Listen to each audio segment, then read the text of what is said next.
survivormax.com. LRN.FM now has a Discord. Discord is a free text and voice chat platform, and we now have our own server with a bunch of channels at discord.lrn.fm. You can join other listeners as they chat about various things during our live shows, or anytime, day or night. Discord software is available cross-platform, so you can have it on whatever device you want and take your chats anywhere. Join our Discord at discord.lrn.fm. That's discord.lrn.fm.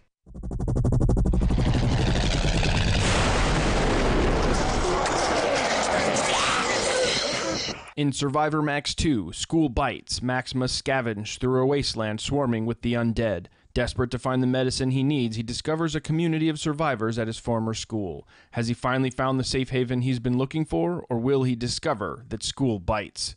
Look for Survivor Max on Facebook, read reviews on Amazon, and read Chapter 1 at survivormax.com. You can sign up to receive the latest about the Liberty Radio Network via our email updates at updates.lrn.fm. That's updates.lrn.fm. The latest episode of Peace, Love, Liberty Radio is next after the news here on the Liberty Radio Network, LRN.FM. Accessing peace. Existing. The Call to Freedom is coming up next, live after the news on the Liberty Radio Network at LRN.FM. From Keene in the Shire, the Liberty Media capital of the world, this is Daryl W. Perry, host of FPP Radio News for Monday, February 19th, 2018. Silver is trading at $16.68 per ounce. Gold is valued at $1,348 per ounce. Zencash is trading at $45, and the average price of Bitcoin is $10,901. Antiwar.com reports backed by U.S. drone strikes, pro-Saudi troops loyal to the southern Yemeni government attacked territory controlled by al-Qaeda in the Arabian Peninsula in the nation's southeast near Mukalla. General Faraj al-Bassani, the nominal governor of the province, claimed the army seized the Massini Valley in the course of the fighting. 27 were reported killed, including 8 soldiers and 19 al-Qaeda in the Arabian Peninsula suspects. This area around the port city of al-Mukalla was seized by al-Qaeda in the Arabian Peninsula at the start of the Saudi-led invasion of Yemen in 2015. The invasion exclusively targeted Shiite forces and meant the Shiite Houthis could no longer defend the region from the advances of al-Qaeda in the Arabian Peninsula. It was not until well deeper into the war that pro-Saudi forces started thinking to try to check al-Qaeda in the Arabian Peninsula's territorial gains, and even at this point, the group retained substantial territory across rural Yemen, areas not already readily accessible to invading armies. For over 40 years, Roberts & Roberts Brokerage has been a trusted source for buying and selling precious metals. Gold, silver, platinum, and palladium. They don't feed the banks. They're Bitcoin preferred and have removed the minimum purchase amount for all orders paid in the digital currency. Call Roberts & Roberts Brokerage today for knowledgeable advice on buying and selling precious metals and a forward-thinking approach to new technologies. 800-874-9760 or visit online at rrbi.co.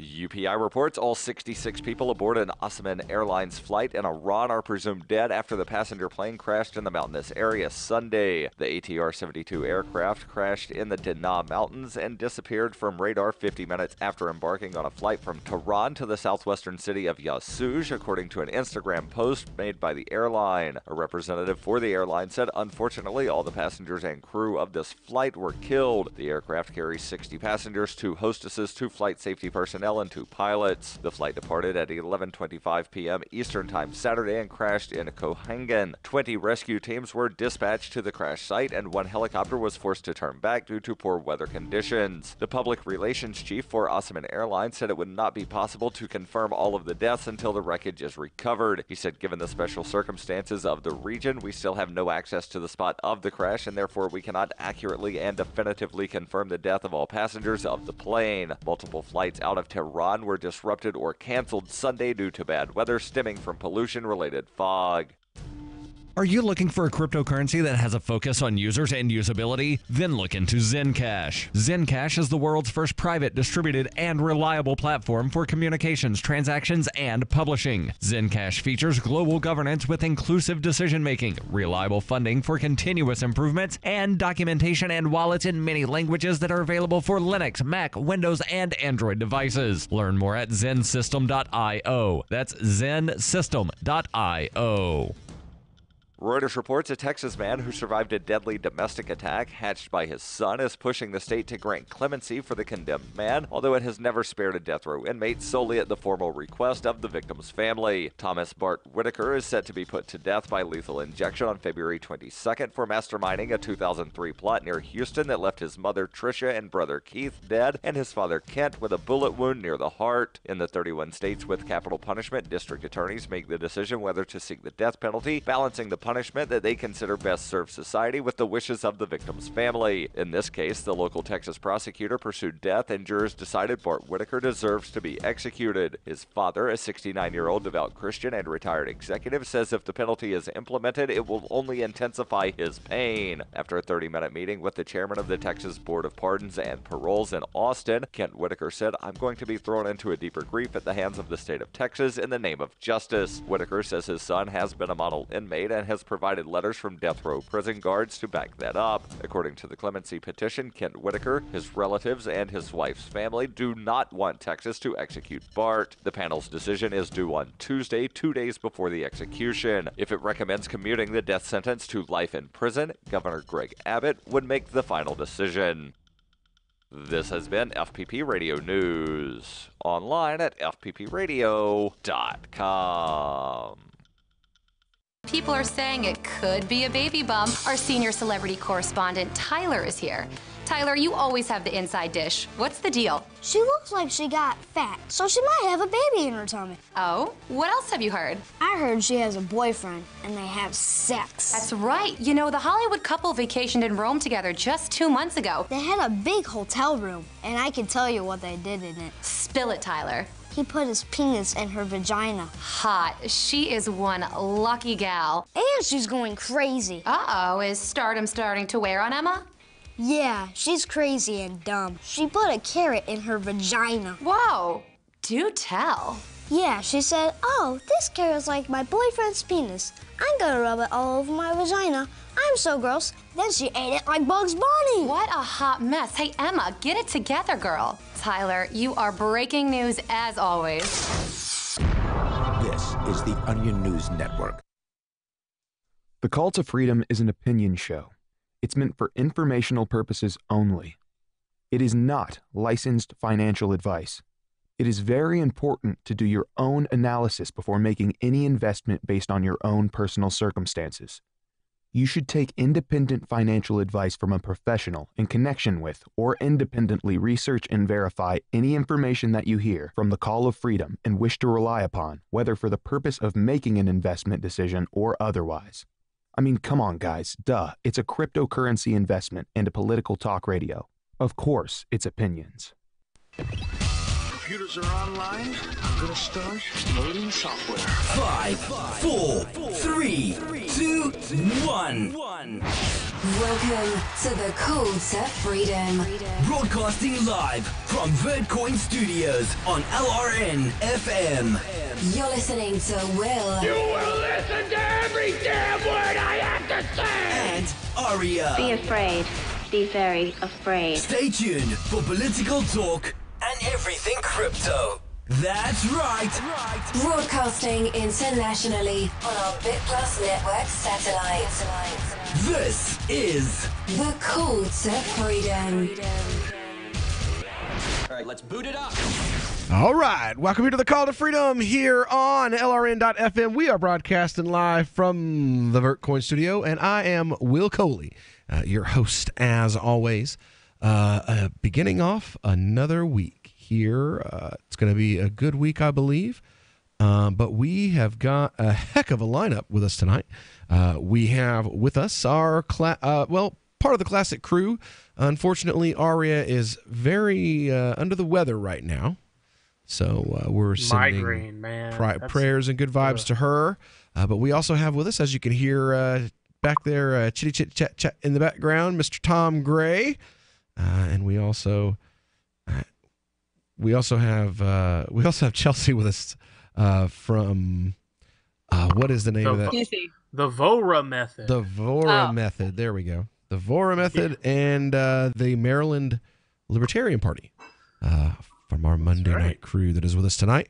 And boy, I tell you what, the story on everybody's lips still is the shooting. Well, you know what? I don't really think people are talking about the shooting or the victims of what happened in Florida anymore.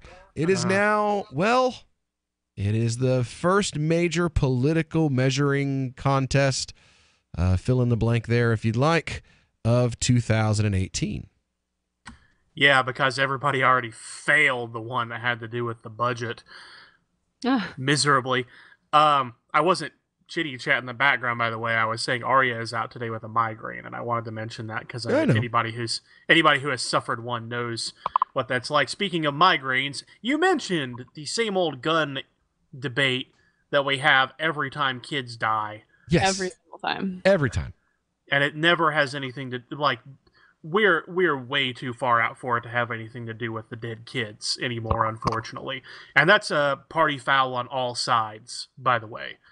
And I don't want to let libertarians off the hook for this, because unfortunately, if the kids whose classmates died think that libertarians don't care about their dead classmates, it's because libertarians everywhere have given every indication that they don't. And that is stupid for a lot of reasons. I mean, part of the reason we end up in this same gun control spiral is that libertarians always, instead of doing any actual messaging when something like this happens and communicating that we are the ideology that values your life and your right to resist people trying to hurt you and take your stuff, instead of that messaging, like, all the wrong things are said. From making fun of kids who want to protest, because apparently protest is unlibertarian now, to just saying stupid things about heritage and orphanhood. Protesting. Yeah. Well, I wish you wouldn't. I mean, look, I understand. Me, it's hypocritical, okay? You know, if these they're people... teenagers, of course they're hypocritical. Well, no, it's not the teenagers aren't even doing the protesting. They are mouthpieces for the adults in the room, and you know that as well as I do. These kids don't have a single clue. I disagree. What the hell they're out there? I'm sorry, dude. That part I agree with. We knew when we were kids what our parents taught us to know. And what our teachers taught us to know. And you know what? These kids are out there, and they're not speaking with their own voices. They're teenagers. They're easily malleable, and they're speaking with the voices of the adults in their lives, with the feelings that the adults in their lives have told them to have. So then we have to ask ourselves, why is it that the political left has such a monopoly on those malleable feelings? And you can't just say it's because of public schools, because you've got just as many Trumpkins in public schools as you do leftists among the teachers. I think that the schools are actually pretty substantial. If you look at, I mean, a lot of the reading curriculum these days is constantly being changed in ever so subtle and oftentimes really huge ways to reflect much more liberal and democratic values just day by day. I mean, it's constant. And then you get, I mean, it's not just in the reading curriculum, it's in like the history curriculum and everywhere, where you're slowly pushing towards this feelings-based thing. And I mean, and now the essays, instead of being about actual literature, the essays are about like, write a time when you felt something and your feelings changed your life. And I mean, that's not an essay, So you get, I think it's huge. I just don't see why that necessarily has to skew left, because, hey, libertarians feel things too. We just have different responses for how we respond to our feelings. Like when we feel fear, we don't try to restrict other people, we try to empower ourselves. Like it's normal, it's completely natural for these kids who watched, either they actually watched their classmates die right in front of them. These are or not they're kids. hearing about people, or they're hearing about people their own age get teenagers killed. in Washington, It's natural for them to be D.C. upset. staged a lie-in solidarity. These are not victims of violence themselves. They're looking at people who look like them, Will. Yeah, white liberal kids. That's all I see here. White liberal kids. Wait a minute now. You're talking about DC kids and you're talking about white kids? Do you know the demographics for DC public schools? Look at the video. For Pete's sake. Look at the video, dude. For Pete's sake. Very sectional. Look at the video. There is one black student in the video. One. And that's a private school. I will tell you right now that if that's in Washington, D.C., and there's only one black kid in the picture, that's a private school. And that's a different issue. Or magnet. Or a magnet school. It's definitely not a normal DC I mean, I public see school. green-haired white kids. I see blondes. I see brunettes. I see redheads. I see one black girl, and she's like, they've got her dead in the center of the group so that you see, when you're watching the video, you see she's there. She's there. Good. You know, jumping back. This isn't white liberal America standing up and protest. No. We are a mixed group. There is one person of color right there and dead in the center of the shot. We made sure she's in the center of the shot so that you don't miss her. Go ahead, Chelsea. Yeah, it's jumping back to the feelings thing. I don't think that it is just an issue of having feelings. All humans have feelings. I think that it's an issue of making all forms of thought inherently feelings first, feelings focused. So it's like, instead of thinking about the rational argument, instead of, looking at, I have many students who do like debate tournaments, and their arguments often tend toward, well, this makes people feel bad, as opposed to, here's some actual data as to whether or not this thing works. And so it has very much shifted, I think, just across the board. I work with students at, public, private, magnet, all kinds of schools across the country. A lot of what I see is really, really trending towards just very, very feelings focused, to the detriment of logic of all kinds. And so I think that's what gets us to that sort of more democratic mindset, like the bad version of the democratic mindset. I don't really think that that's necessarily like a sign of the times thing, though. I think hormones have accomplished that pretty effectively throughout human history, to have people of the teenage years be emotional. And the question is, what do we? The left knows what to do with it, though. So why haven't libertarians figured that out? That's a fair point. All right. Well, we'll be back and we'll be talking more about this, feelings-based discussion. And I want to know, why do liberals want to disarm American Muslims? That's a good question. Why? Why do liberals want to disarm American Muslims at a time when they feel that literally Hitler is threatening them? We'll be back in just a moment here on the Call to Freedom on LRN.FM. I love My Magic Mud. I drink a lot of coffee. I had stains on my teeth. Then I found My Magic Mud, and I was told it would remove stains. So I paid attention when I brushed the first time. My Magic Mud is black tooth powder, and the difference it made in my teeth in one application was noticeable. With 4, my teeth were as white as you normal folks out there. Please go to mymagicmud.com and buy a jar. There's 150 applications for $25. You can use Bitcoin. mymagicmud.com. Free Press Publications is an independent, alternative media and publishing company founded in June 2009 with the mission of ensuring a free press for the freedom movement, and is committed to spreading the message of peace, freedom, love, and liberty. FPP also gives new authors an avenue for publishing freedom-oriented material. FPP brings you daily news and commentary on the website fpp.cc, as well as a daily 5-minute newscast, FPP Radio News, and weekly news, views, and commentary in the FPP Freedom Minute and Peace, Love, Liberty Radio at fppradio.com, and the monthly newspaper FPP News at news.fpp.cc. Find FPP online at fpp.cc. That's fpp.cc, as in Creative Commons. Did you know you can get news updates about what's happening with the Liberty Radio Network delivered in the way you prefer? You can sign up for our email updates at updates.lrn.fm. Plus, you can stay in the loop by joining our Facebook profile at facebook.lrn.fm or follow us at Twitter at twitter.lrn.fm. It's all free, so sign up now at updates.lrn.fm for news updates delivered to your email box, facebook.lrn.fm to follow our Facebook page, and twitter.lrn.fm to receive our tweets. Ross Ulbricht was convicted in early 2015 of running the infamous Silk Road Underground Market. The Silk Road was a gift to humanity and helped reduce the harms brought on by drug prohibition. For this good deed, Ross has been sentenced to life in prison with no possibility of parole. Now, an appeal is Ross's only chance, and he needs your support. Please visit freeross.org, where you can contribute via various methods, including Bitcoin. Visit freeross.org. That's freeross.org.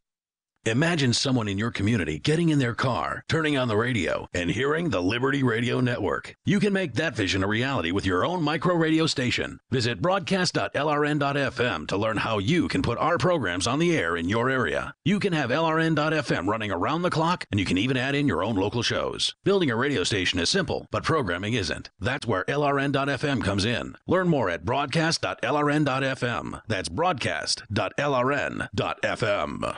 On Free Talk Live, we're bringing people to the ideas of liberty every day. From wrestling superstars like Glenn Jacobs. You guys really are having an impact, I believe. Like I said, a lot of where I am now is due to listening to Free Talk Live. You changed my mind on some very important issues years ago. To random people tuning in on the radio.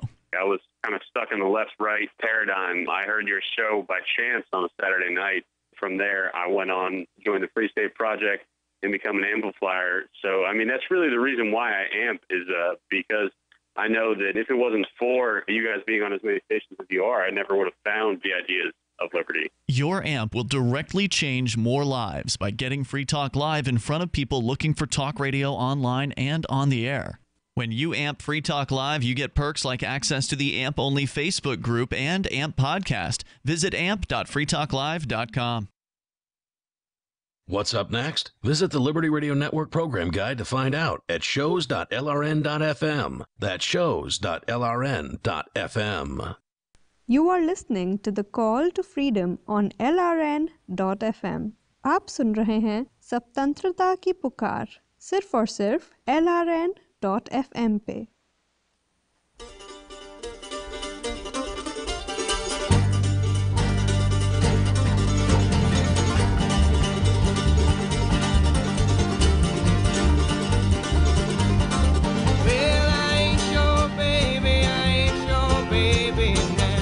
All right, welcome back here to the Call to Freedom on LRN.FM. Brought to you live from the Vertcoin studio here in beautiful Keene, New Hampshire. Another wonderful day here. Got about 6 inches of snow on the ground this morning. It was weird. Like, we went to bed and there was no snow. And then we woke up this morning and it was like, oh, look, there's like 6 inches of snow on the ground. But it went outside and it was 45 degrees. So, yeah. Mid-range weather. Actually, it's my favorite. I don't know. So, snow, but not too cold. Right? Yeah. Seems we are having some issues with Twitch. So, Tom, can you take over for a minute while I check this out? You guys know what we're talking about right now.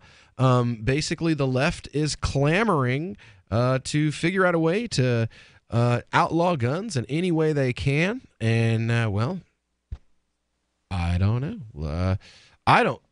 I personally, I would like to keep my gun. You know, I live in the town where Christopher Cantwell is going to be coming home to, and I'd kind of like to keep my rifle and my AK-47 so that when stupid people with bad ideas and guns of their own show up at my home, I have a way, other than throwing silverware at them, to defend my family and my property. Wow, I haven't heard a reference to the movie Mystery Men in a good long while, but there you go. Thank you. The Blue Raja. That's right. Me and my obscure ass movie references. I loved that movie. I loved it even though Janine Garofalo was in it. That's how much I loved that movie. So anyway, yeah, we are talking about how, in particular, the left seems to have, as they do when these things come along, they seem to have completely forgotten that the traditional targets of gun control legislation are, in fact, usually their key constituencies. It's the racial and religious minorities. And in particular, they don't seem to have any regard for the very obvious, to anybody with sense, dangers of disarming people of color and, in Will's case, Muslims in the age of Trump. We don't have like a particular story for this. It just happens to be something that is near and dear to Will's heart, being a Muslim who lives in the age of Trump. Yeah. Also to my own. You know, the original gun control craze was basically the NRA pushing gun control to get control of the Black Panthers. And the Black Panthers themselves were never like a pro-gun organization. They were just like, look, the white cops who are trying to kill us have guns. So why shouldn't we? We should like some guns as well. For real, yo. I mean, how many young black men that were lynched could have evened the odds? Or Especially at least took a few of those bastards out with him. Yeah, at least a couple. For real, yo. I mean, if I gotta go, I mean, if you're gonna hang me and burn me and cut off my genitals and all the crazy, horrible things that they did to these people, I'd at least like to shoot like 3 of you before you take me out. And let's be realistic, things that there are people alive today who would do it again. No. Not who would do it again. There are people alive today who already did it. Who did it. Who were children. Yeah. Who were teenagers. Who were involved in it. And now we have people alive today that literally campaigned in favor of segregation. I know them. I have members of my own family. I've got evidence. I have a pocket knife from was it George McGovern? Wasn't he the setting the woods on fire guy? The one that he wouldn't be a Democrat. He ran like for the America Party. States' Rights Party. Yeah. Okay, I have a pocket knife from his campaign that I got from a family member when they passed away. It was a part of a collection that they had. They actually voted for him, though, and so did their wife, who is a person related to me that's still alive today. You ever notice that whenever Will talks about George Wallace, his southern accent takes back over? It does. I totally noticed that. Hardcore. That was very surprising. My wife says that I'm not allowed to watch Andy Griffith. Yeah. Let alone like Song of the South. Who knows what you come out sounding like. But yeah, it happens anytime I'm around my dad too. If you put me and my dad in the same room, I sound like Gomer all of a sudden. I get Shazam! Okay, well, I don't get that, but I get to sounding like Ben Matlock, like Andy Griffith's later in life lawyer character. Yep. But yeah, well, you know, those people are still alive today. Some of them are in Congress, by the way. You know what? Somebody who campaigned for one of those people tried to run for president as a Democrat last year. But You mean Joe Biden? No, I mean Hillary Clinton. Oh, the other one. Okay. Yeah, the other one. I was about to say Biden ran. Did Biden run? I thought Biden. Oh, you said I made that joke before I heard the last year part. Oh yeah. Now I guess who knows what we would find if we looked at Bernie Sanders' past, but there were, you know, when they were lining up. But, you know. I know of the bunch that lined up to run against George W. Bush and John McCain, there was plenty of people who at least had ties to the old Dixiecrat regime. But my point is that while those people are old and you could like knock the cane out from under them if they were trying to do anything, you have an entirely new generation who is not only inspired by them.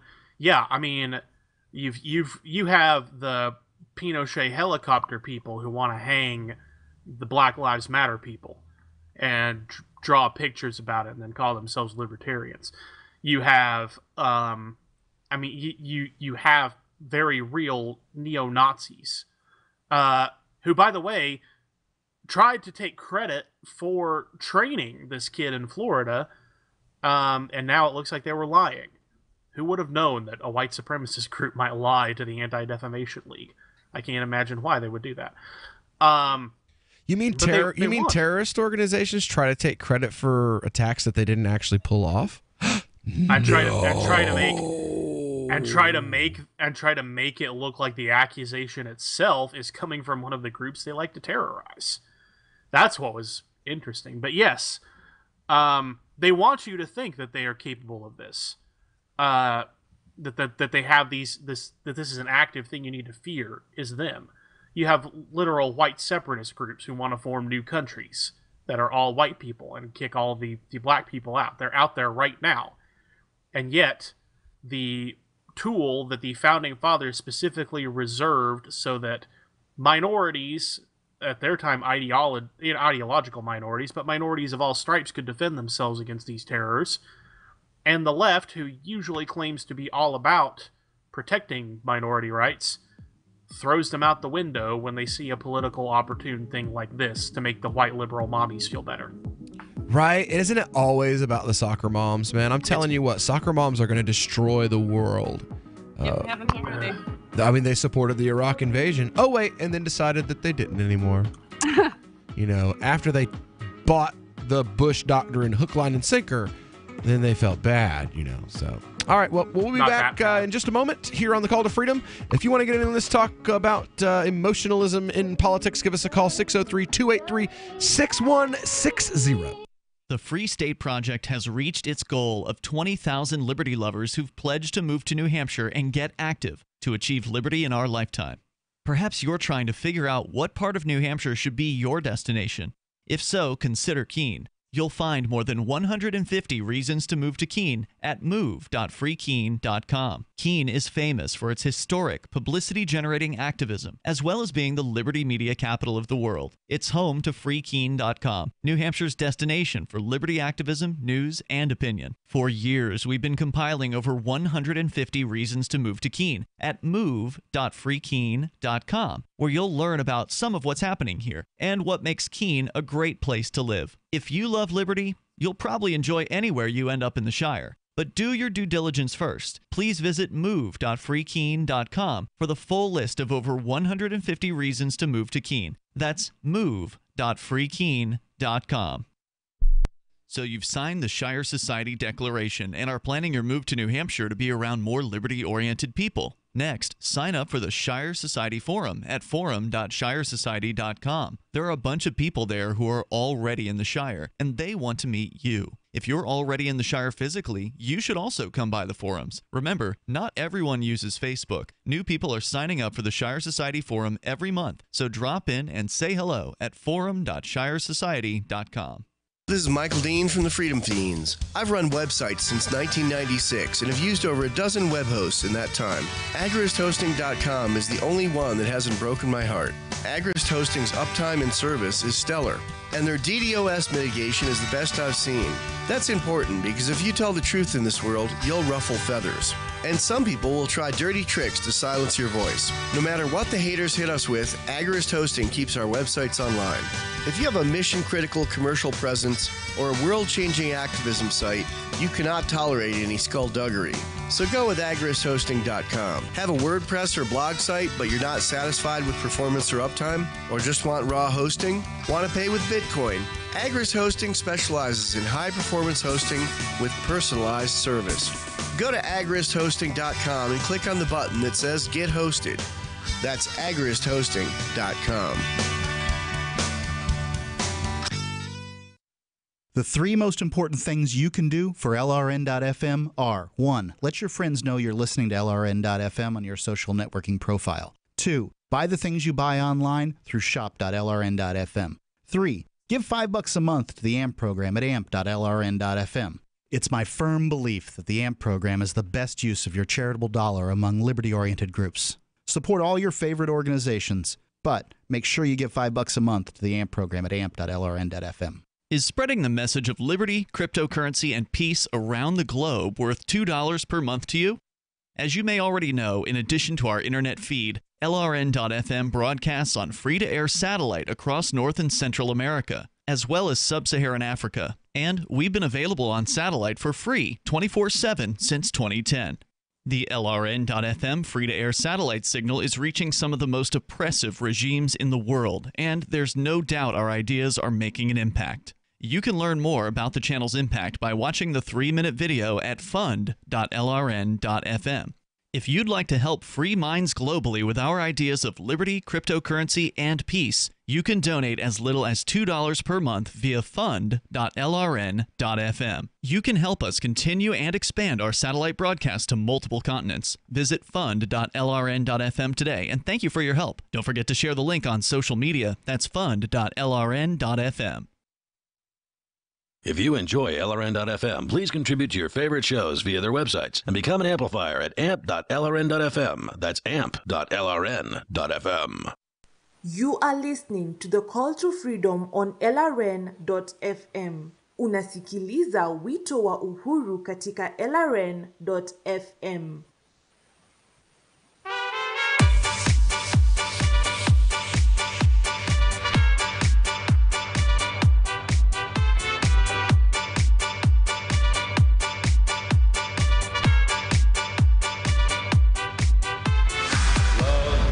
Is a burning thing,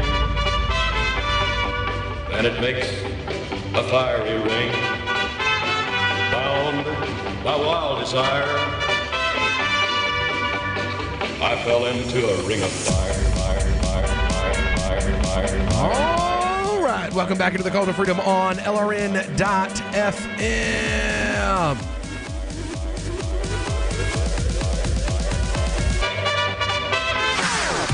All right, so we're broadcasting live from the Vertcoin studio here, and we've been talking about this, you know, basically the left has lost their damn mind, and they want guns. They want my guns. They want your gun. They want anybody's gun they can get their damn hands on. And that's the proper phrasing. They don't want the guns to go away. They just want the government to have them all. Yeah. Yeah. There we go. Bam. Tom hit that right on the head. Well, thank you. So, but Tom's got something here, and you know what? I think this is a perfect story, perfect article for right now. So I'm going to turn it over to Tom and let him read this and let you guys kind of discuss, make sure I got everything going on for the Twitch stream over here. So you guys get on that. Yeah, we this is actually from The Independent, the publication by the Beacon Institute from September 18th, 2013. Remember who was president back then? You might get jogged here in a minute. Title, The Panthers Were Right and Reagan Was Wrong on Gun Control. I suppose it takes a true radical these days to question the progressives' sacred cow, Ronald Reagan. You read that right. This paradigm of modern conservatism was one of the most important American champions of gun control in recent decades, and he has become a convenient talking point for liberals who want to argue that, quote, even Reagan favored strict gun laws. And indeed he did, all throughout his political career.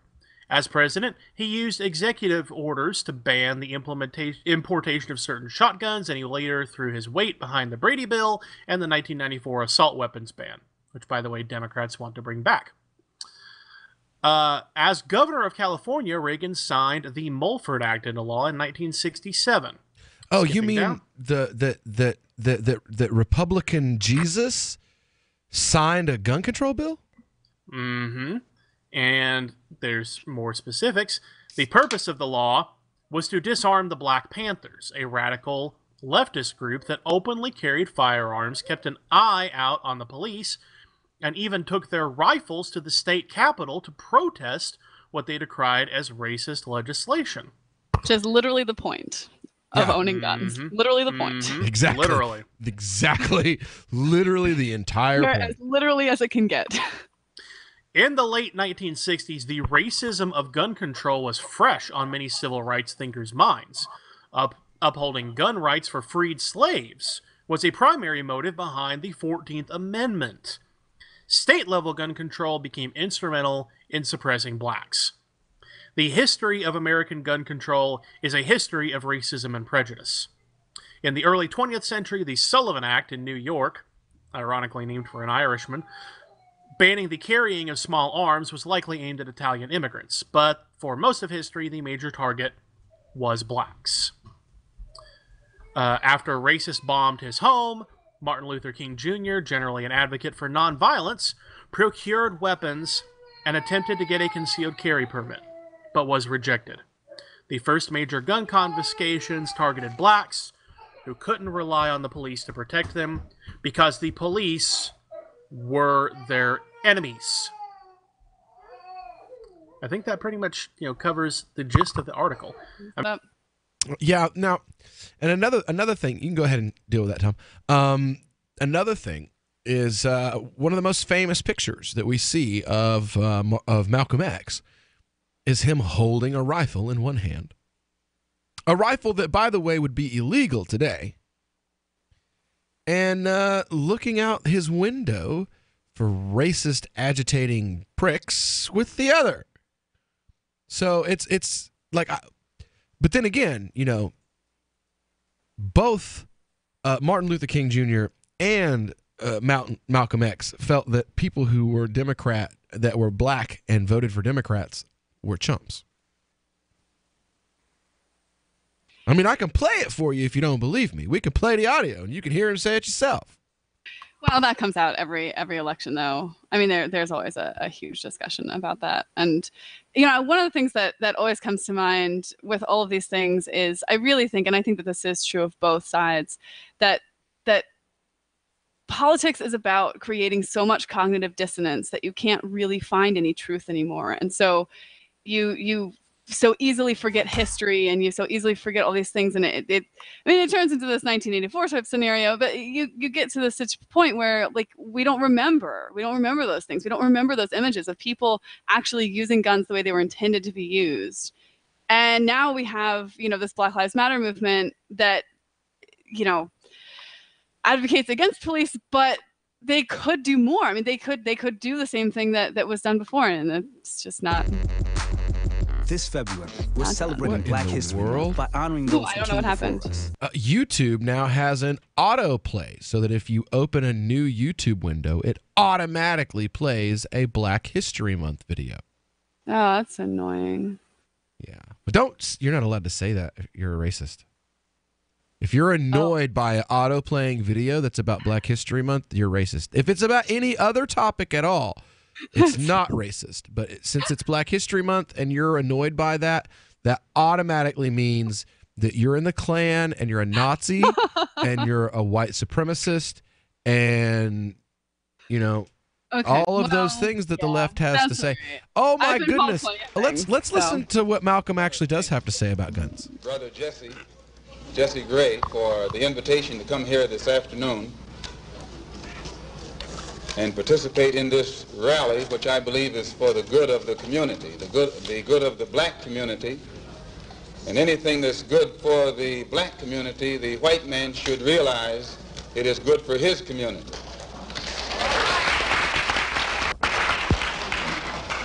Jesse Gray is one of the key persons in the Harlem area, primarily because he's dealing with one of the key problems, the problem of housing. It doesn't make any difference what else you have. If you don't have some place to rest your head, you're in bad shape. Here in Harlem, the reason we say that housing is such a key problem, when you live in a poor neighborhood, you're living in an area where you have to have poor schools. When you have poor schools, you have poor teachers. When you have poor teachers, you get a poor education. And when you get a poor education, you are destined to be a poor man and a poor woman the rest of your life. Poor education, you can only work on a poor-paying job. And that poor-paying job enables you to live again in a poor neighborhood. So it's a very vicious cycle. And usually these bad housing conditions result from the fact, as Mr. Gray has pointed out, of absentee landlords, people who are rich and live downtown and let you and I live up here in the shack. Actually, it's a form of 20th century slavery. And what you and I have to let the man know is we are peaceful people. We are loving people. We love everybody who loves us. But we don't love anybody who doesn't love us.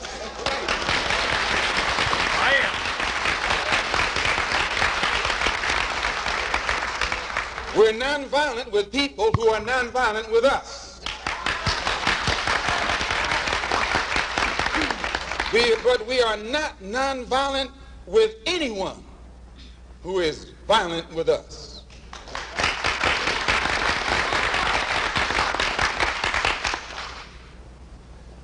Once those intentions are made known, we can get to the nitty-gritty of the problem. We can get to the core of the problem. We can get to the root of the problem. And then we can correct the problem. There's been a lot of talk said recently because I was supposed to have said something about Negroes should buy rifles. White people have been buying rifles all their lives. The new 4th edition of Healing Our World, The Compassion of Libertarianism, will take your understanding of liberty to a deeper level and has over 1,300 updated references, new cartoons, and a foreword by Dr. Ron Paul. With discounts for multiple book purchases, the 4th edition of Healing Our World is a great gift for the liberals, pragmatists, environmentalists, and Christians in your life who think libertarianism is cold-hearted. Get yours today at healing.freetalklive.com and use promo code FTL for a $5 discount. Hey, I'm LRN.FM Program Director Ian Freeman. If you're listening to our free-to-air satellite feed in North or Central America, heads up! We've been on the same channel on the Galaxy 19 satellite since 2010, but now our satellite provider is moving us to a new channel on a different transponder. The original channel will stay on the air until the end of February to give you time to transition without any loss of service, so don't delay. I've posted the new channel details at sat.lrn.fm, but in case you're listening with no internet access, if you do a blind scan on your receiver, you should see the new channel at transponder 12, 11,936 megahertz, horizontal polarization, symbol rate 20,000, FEC 3/4. All that information is at sat.lrn.fm, as well as a link to our Patreon where you can support our channels for just $2 a month. Visit sat.lrn.fm for more information about our international satellite channels, and thanks for listening to LRN.fm. Did you know we've taken our LRN.FM telephone listen line to a new level with the LRN.FM audio on demand line? Now you can call 712-770-8447 anytime and listen to LRN.FM's live feed. And you can listen to a bunch of our original shows on demand. Long distance fees may apply. Just dial 712-770-8447 and choose from the menu. 712-770-8447. Cell 411 is a free app for Android and iOS that replaces government-controlled 911. Cell 411 allows you to preset a group of friends or private organizations to show up at any emergency. Cell 411 is a nightmare for the state because it proves their so-called services aren't needed. Cell 411 has had thousands of installs, and of course it's covered by the BIPCOT no government license. Cell 411 because your friends won't shoot you when you're in trouble. Without the government, who would build the emergency services? You and Cell 411. Get it today at getcell411.com. Some of you asked, and now we've delivered. LRN.FM's live Keene, New Hampshire studio shows are now streamed in HD on Twitch. Visit our channel at twitch.lrn.fm and give it a follow. If you have Amazon Prime, you get one free subscription on Twitch. If you use it on our channel, Twitch will give LRN.FM a monthly piece of your Prime subscription cost. So please watch, follow, share, and subscribe to twitch.lrn.fm. That's twitch.lrn.fm. The Tallahassee Zoo, which faced a major budget crisis. Luckily, they were able to get both, keep guests and animals happy and stay profitable. And that's thanks to the zoo's new director, Maxwell Jeffries. Happy to be here, thank you. Good morning. Now, what's the most profitable part of the zoo? The elephants, the tigers? No, the gift shop, okay? Food court. But now the entire zoo is the gift shop. So you come to the zoo, you look around, you see something you like, make me an offer. I'm a businessman. I want to make people happy. You're probably familiar with the old saying, don't feed the animals. Oh, right, of course. Okay, well, that's old-fashioned thinking. At our zoo, you can feed the animals. Anything you want? Anything you want. Oats, eggs, batteries, you name it. And we also invented a new tiered membership system. So for your standard membership, you go to the zoo, you get to see the animals. For your gold level membership, you get to pick any two animals, make them fight each other. Yeah, and then with a platinum, you get 1 hour alone in the zoo. No questions asked. Yeah. Wow. This is the Onion News Network.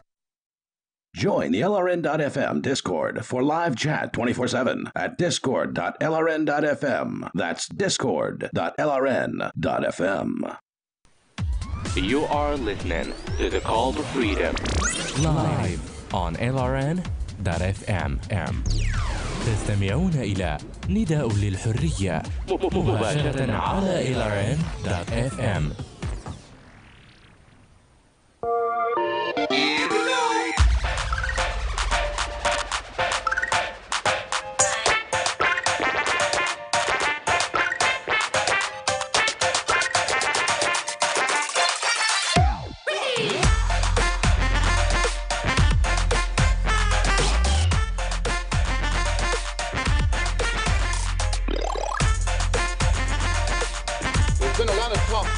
said recently when because I was supposed to have said something about Negroes should buy rifles.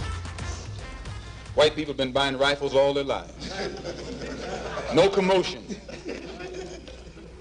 I see an editorial right here in a paper they call the Journal American. One that we happen to have a suit against for around $6 million for saying the wrong thing a few years ago. It says that we're supposed to be organizing some kind of Negroes to arm themselves with rifles and shotguns for self-defense.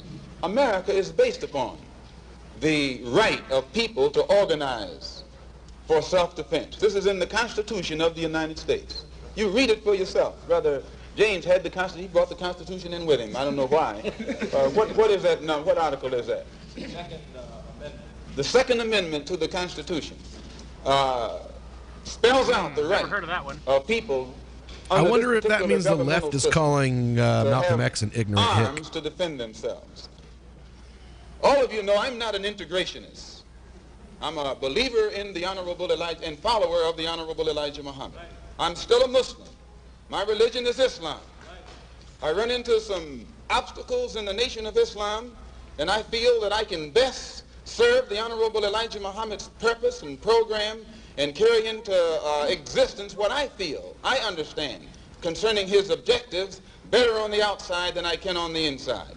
And now that I have the independence of action, it's my intention to work with everybody or against everybody, whatever the case may be, to try and get some kind of immediate solution to the problems that are confronting our people. I still believe the best thing for us to do is go back home to Africa.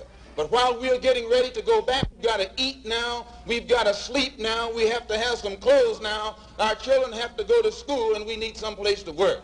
So whatever kind of action program can be devised to get us the things that are ours by right, then I'm for that kind of action no matter what the action is.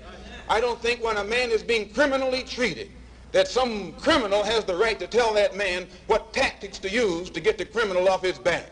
When a criminal starts misusing me, I am going to use whatever necessary to get that criminal off my back. And the injustice that has been inflicted upon Negroes in this country by Uncle Sam is criminal. Until he mentioned how what was bad going on in this country was bad for Negroes. Because, excuse me, but when Philando Castile was murdered by the police department, the NRA didn't have a damn thing to say. Oh, wait, they did. They never did. Philando Castile, yes. It was a perfectly just, yeah.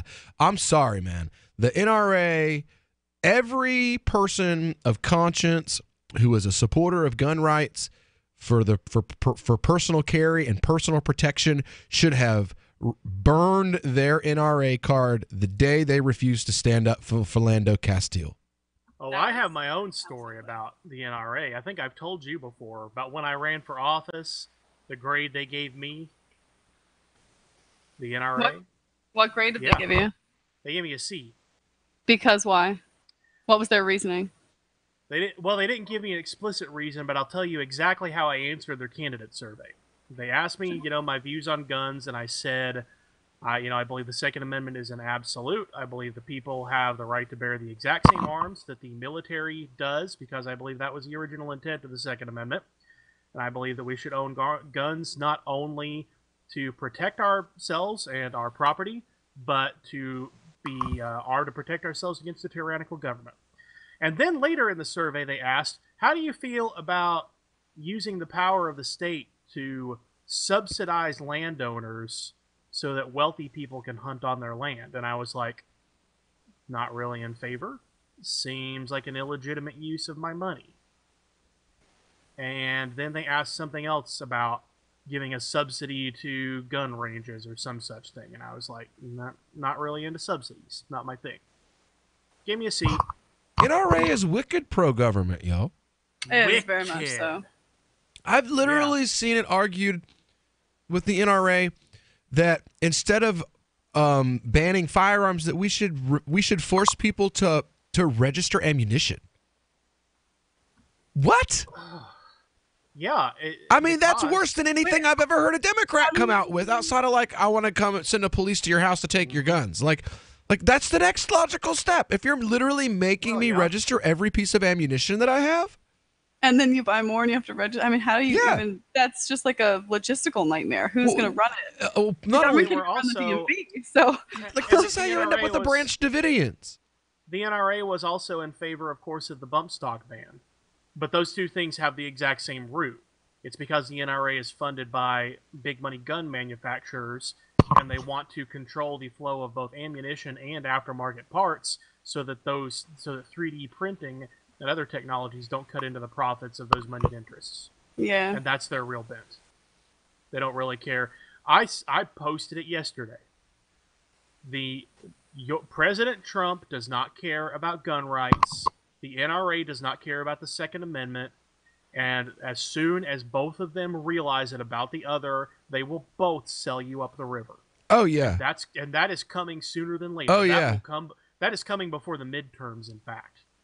Oh, yeah. I'm willing to say right now on the air, I will be surprised if the Republican Congress does not introduce and at least come close to passing new gun control legislation into law before the midterms in time to make campaign ads out of the fact that they did it.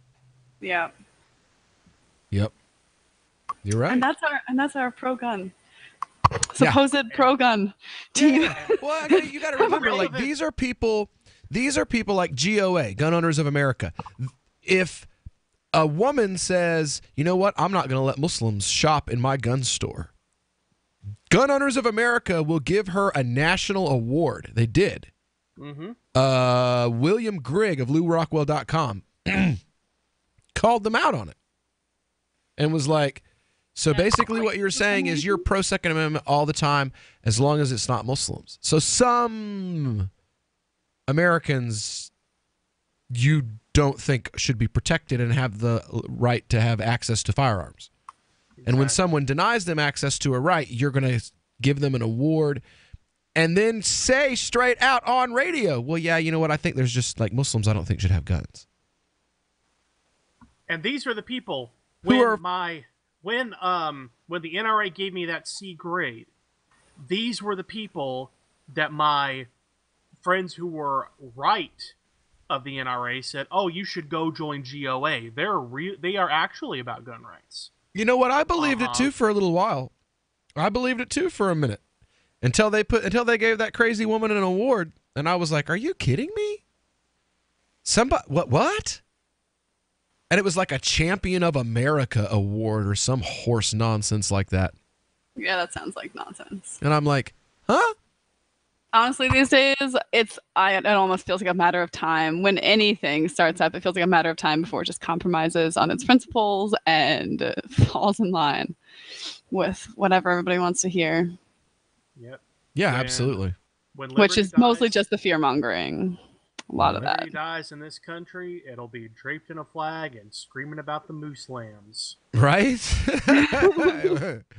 The Moose Lamb! I'll be hollering about cultural purity and, you know,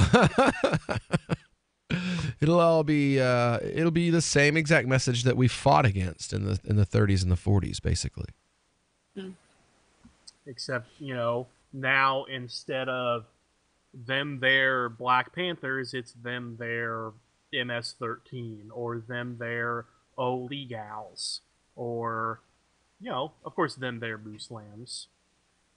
According to the liberals that I'm talked to so far, that means me too. Oh yeah, that means me too. And it also means anybody who pretended to be reasonable about Islam and came on the show once, and then we didn't have them back, and they got butthurt. I've noticed that. Like, we have some people on the show who, from time to time, that have, you know, kind of degenerate views on Islam, and then we bring them on the show and they're all reasonable, and then you disagree with them about something and they're right back to hating you. Well, people are very different face to face. Oh yeah, I've learned that over and over again. All right, when we get back, we're going to have the Crypto Hour brought to you by Helium.com. So stick around here on the Call to Freedom on LRN.FM. Since time began, tyrants have taken aim at personal liberties. Now there's a movie that aims back. The government has no more right to tell us what to put in our bodies than they have to take our guns or tell us what books we can read. 6 drug police were eaten by bears while raiding a marijuana farm. On your knees, you dirty hippie! Jesus. On your knees! What's the problem, officer? Today, many cops who enforce pot laws do so only because it provides them with cushy jobs, good benefits, and a chance to push people around. I was an undercover narcotics officer. The drug war is nothing but a farce. The Second Amendment says you gotta keep you and your gat intact. Guns and Weed, The Road to Freedom. A film by Michael W. Dean and Nima Vadadi. DVD available now at gunsandweed.com or on Amazon. That's gunsandweed.com. Makes the perfect gift. Remember, that's gunsandweed.com.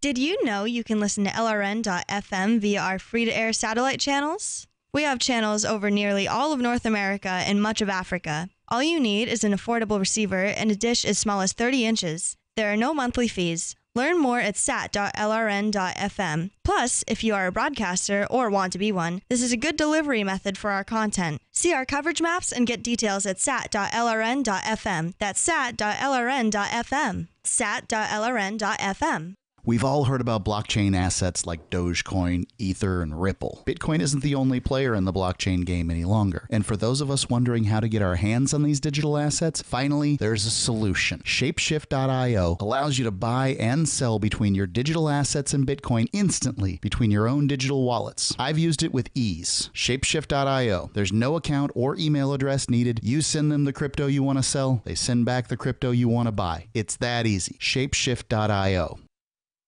More of the Call to Freedom is coming up next, live after the news on the Liberty Radio Network at LRN.FM.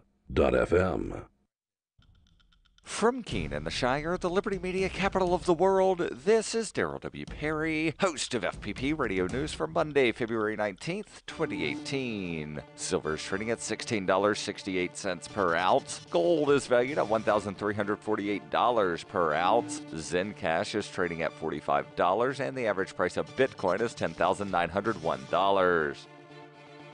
Antiwar.com reports backed by U.S. drone strikes, pro-Saudi troops loyal to the southern Yemeni government attack territory controlled by al-Qaeda in the Arabian Peninsula in the nation's southeast near Mukalla. General Faraj al-Bassani, the nominal governor of the province, claimed the army seized the Massini Valley in the course of the fighting. 27 were reported killed, including 8 soldiers and 19 al-Qaeda in the Arabian Peninsula suspects. This area around the port city of al-Mukalla was seized by al-Qaeda in the Arabian Peninsula at the start of the Saudi-led invasion of Yemen in 2015. The invasion exclusively targeted Shiite forces and meant the Shiite Houthis could no longer defend the region from the advances of al-Qaeda in the Arabian Peninsula. It was not until well deeper into the war that pro-Saudi forces started thinking to try to check al-Qaeda in the Arabian Peninsula's territorial gains, and even at this point, the group retained substantial territory across rural Yemen, areas not already readily accessible to invading armies.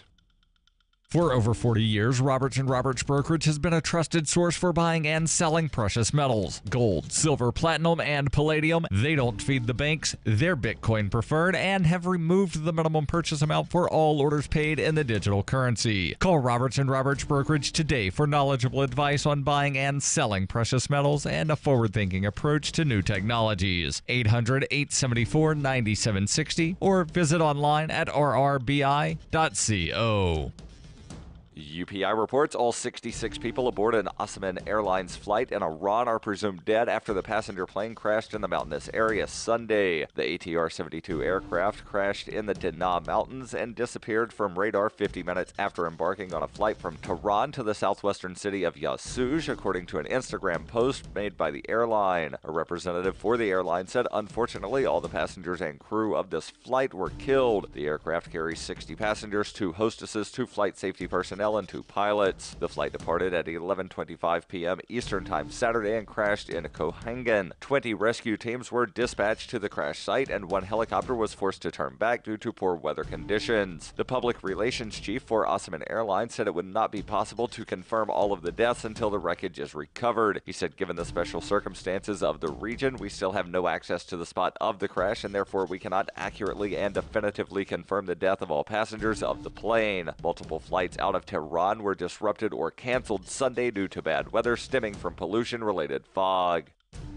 Are you looking for a cryptocurrency that has a focus on users and usability? Then look into Zencash. Zencash is the world's first private, distributed, and reliable platform for communications, transactions, and publishing. Zencash features global governance with inclusive decision-making, reliable funding for continuous improvements, and documentation and wallets in many languages that are available for Linux, Mac, Windows, and Android devices. Learn more at zensystem.io. That's zensystem.io.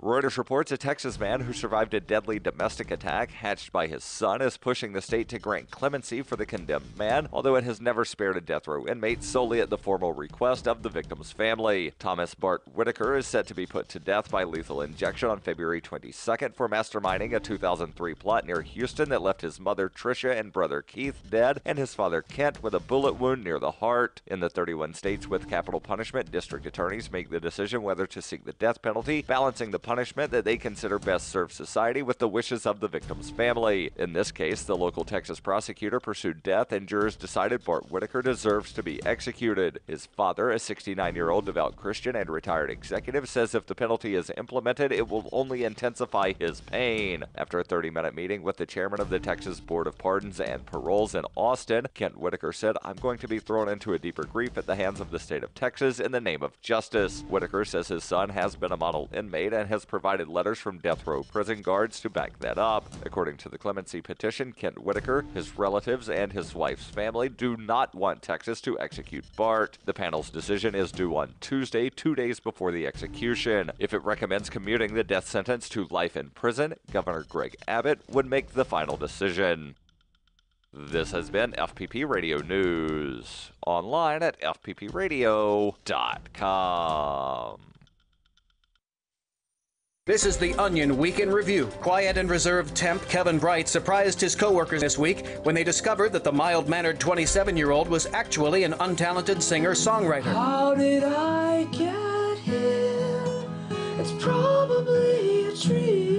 Bright, who mostly keeps to himself at work, usually spends his free time embarrassing himself at open mics across the city, and that underneath his meek and soft-spoken exterior is a terrible guitarist with no musical sensibility whatsoever. You see him in the office, he's this quiet, reserved kid, and you would never think, oh, he's got a great voice and a wonderful stage presence, and you'd be totally right. In other news, an Ohio Film Festival graphic designer decides to go with film reels for the O's. And getting Grandma into a family reunion t-shirt is a 3-person job. The entire 144-minute cut of this week's review is available now for just $11.99 on Laserdisc. For more, visit theonion.com/newsbeat. This is the Onion News Network. The Call to Freedom is an opinion show. It's meant for informational purposes only. It is not licensed financial advice.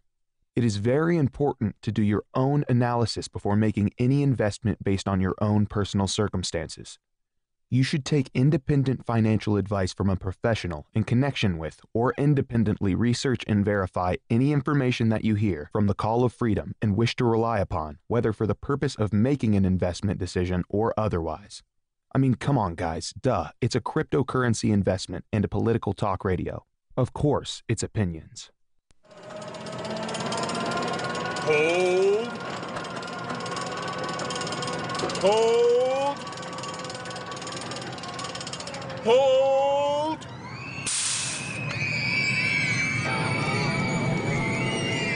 You better hold on for dear life, because it's time for the Crypto Hour, brought to you by Helium.com.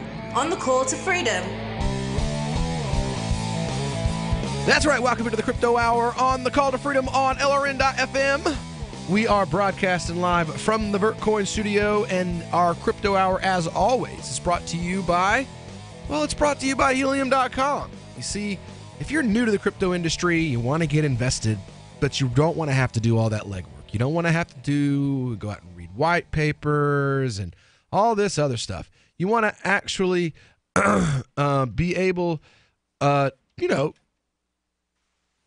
blah, blah, blah, blah, blah, blah. Sorry. You want to be able to make an investment without having to spend hours and hours of time trying to, learn every little detail about these coins that you can, watching candlestick reports all day. You want to be able to invest now. Well, you know what? Try Helium out for size. It's a savings accelerator. It's really, really simple. It's powered by Uphold.com. Just create your Uphold.com account, charge everything up with your crypto wallet or with your bank card, and then just set it and forget it. It's like the crock pot of investing.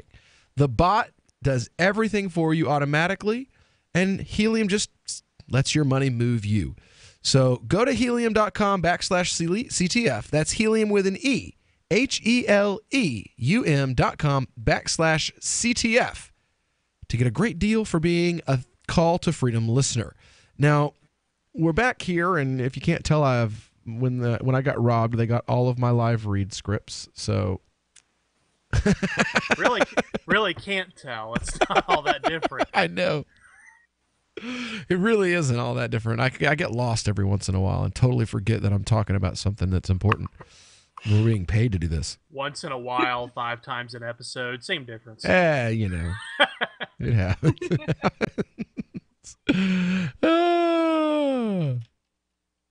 So we're here on Crypto Hour. Did you want to talk at all about this blockchain-based gun control? Yeah, but I wanted to get to this thing because I find it kind of funny. Want to go happy first? Academic crypto colonialism. That's funny too. But I know this thing with Salon.com. Oh yeah. It's great. I think I know where you're going with this, Will. It's Salon.com has decided that you can choose now. You can either see ads in order to access their content, or you can agree to devote a portion of your CPU power while you are perusing the site to help them mine crypto. But capitalism sucks, man. Death to capitalism. Oh yeah, capitalism. I don't. Pretty cool though. Well, but it's Salon. That's why it's hilarious. It's like, death to capitalism. Why are you guys using ad blockers to not look at our ads, yo? If you want to see our content free of charge, then you have to mine crypto. You go to the mines. Get in the mines now. To the mines with you. Oh my goodness. Oh my God. It's almost as if they're understanding that, kind of need to get paid for stuff.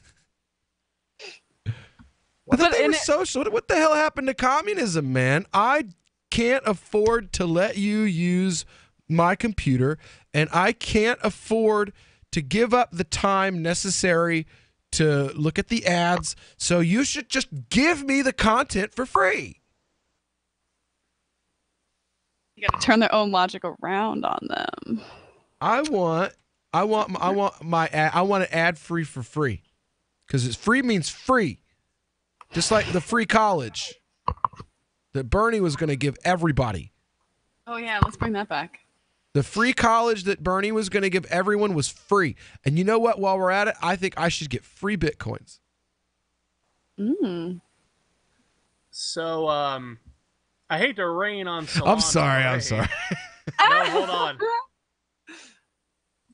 Well, it kind of dovetails, though, because nothing is really free, and sometimes what appears to be your free access to Salon turns out to be Salon openly and knowingly using malware to infect your computer, which I'm on coinjournal.net today. I'll have to send this to you guys when I'm not holding down my Alt key to speak into the microphone.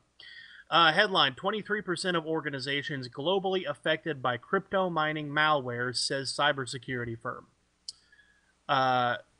Researchers of the firm discovered 3 different variants of crypto mining malware in its top 10 most prevalent threat, with CoinHive ranking first. According to Cyberscoop, Salon uses CoinHive to mine the cryptocurrency Monero.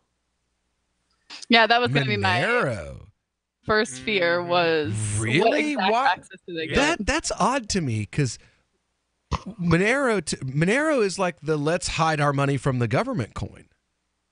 So why Monero? Why wouldn't they use something with a more public ledger like Litecoin or are they going for what's high on the profitability list? You are bad communists.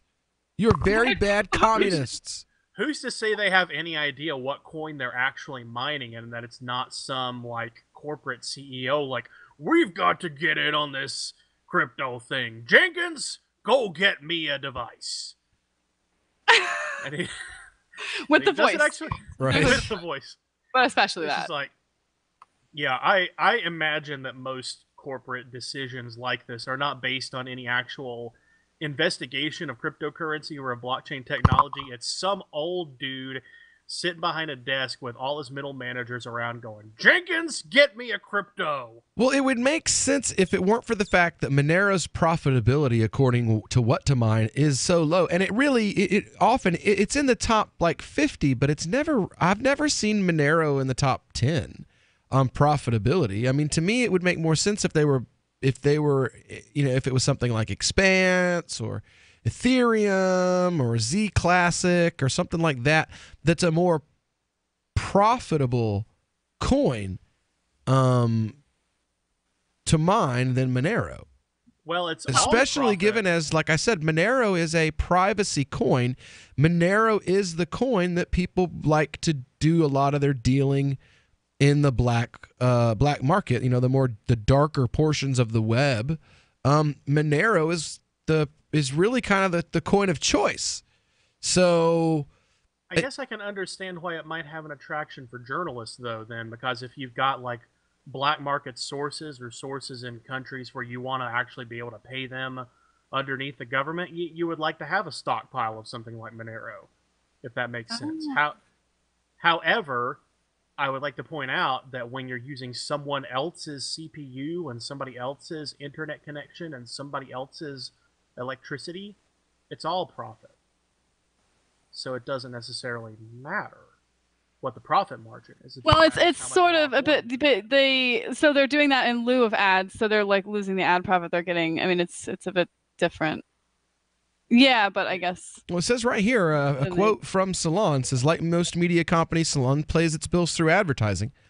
Acknowledge that ad blockers have cut deeply into their revenue, and they've acknowledging technological development. Salon writes, your computer itself can help support our ability to pay our editors and journalists. Noting, quote, our beta program, well, it'll start by applying your processing power to mine cryptocurrencies to recoup lost ad revenue when you use an ad blocker. Well, we've got a call on the line that he wants to weigh in. What about you? You want to weigh in on this subject as well? Give us a call, 603-283-6160. We'll be right back. When you hear the word lobbyist, you probably think about greedy corporations, but not all lobbyists are the same. Some are fighting for the freedoms you hold dear. Liberty Lobby LLC is doing just that in New Hampshire, working hard to represent you, not some special interest group. You can help by going to libertylobby.info, where your contribution will give us the tools we need to ensure that your voice is heard. Visit libertylobby.info today to find out more. Hi, I'm Montel Williams. Most of you know me as a talk show host, but I'm also an author, actor, single father of 4, a fitness writer, avid snowboarder, and I'm also a medical marijuana patient. Like many of the million people who are living with multiple sclerosis, I'm in pain every single day. And sometimes my nerves are so raw that if you brushed up against me in an elevator, I'd scream. I can't sleep at night from the pain, and sometimes the spasms in my legs are so intense they will wake me up throughout the night. I've tried the strongest prescription medications available, and I'm going to tell you, they do not work. In fact, they leave me in a stupor, and most of the time, it's impossible to even live your life. Now, I've tried medical marijuana, and I'm going to tell you something, it works. If you'd like more information about medical marijuana, you can contact the Marijuana Policy Project at mpp.org or call 1-877-JOIN-MPP.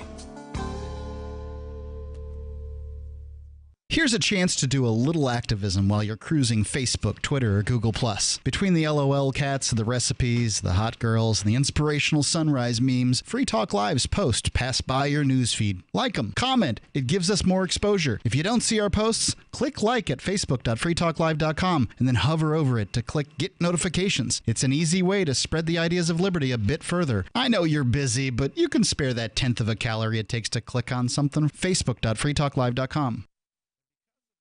Hi, this is Mark Edge of Free Talk Live. Michael W. Dean's book, User's Manual for the Human Experience, changed my life. In a culture that attempts to turn you into a compliant victim, this book gives you implementable steps on everything from how to be aware of your environment, walking down the street, to business, to how to handle a toxic person in your life. If you're a human, you need to read this book at least once. Go to Amazon and get the Kindle version, or paperback, or an audiobook of A User's Manual for the Human Experience.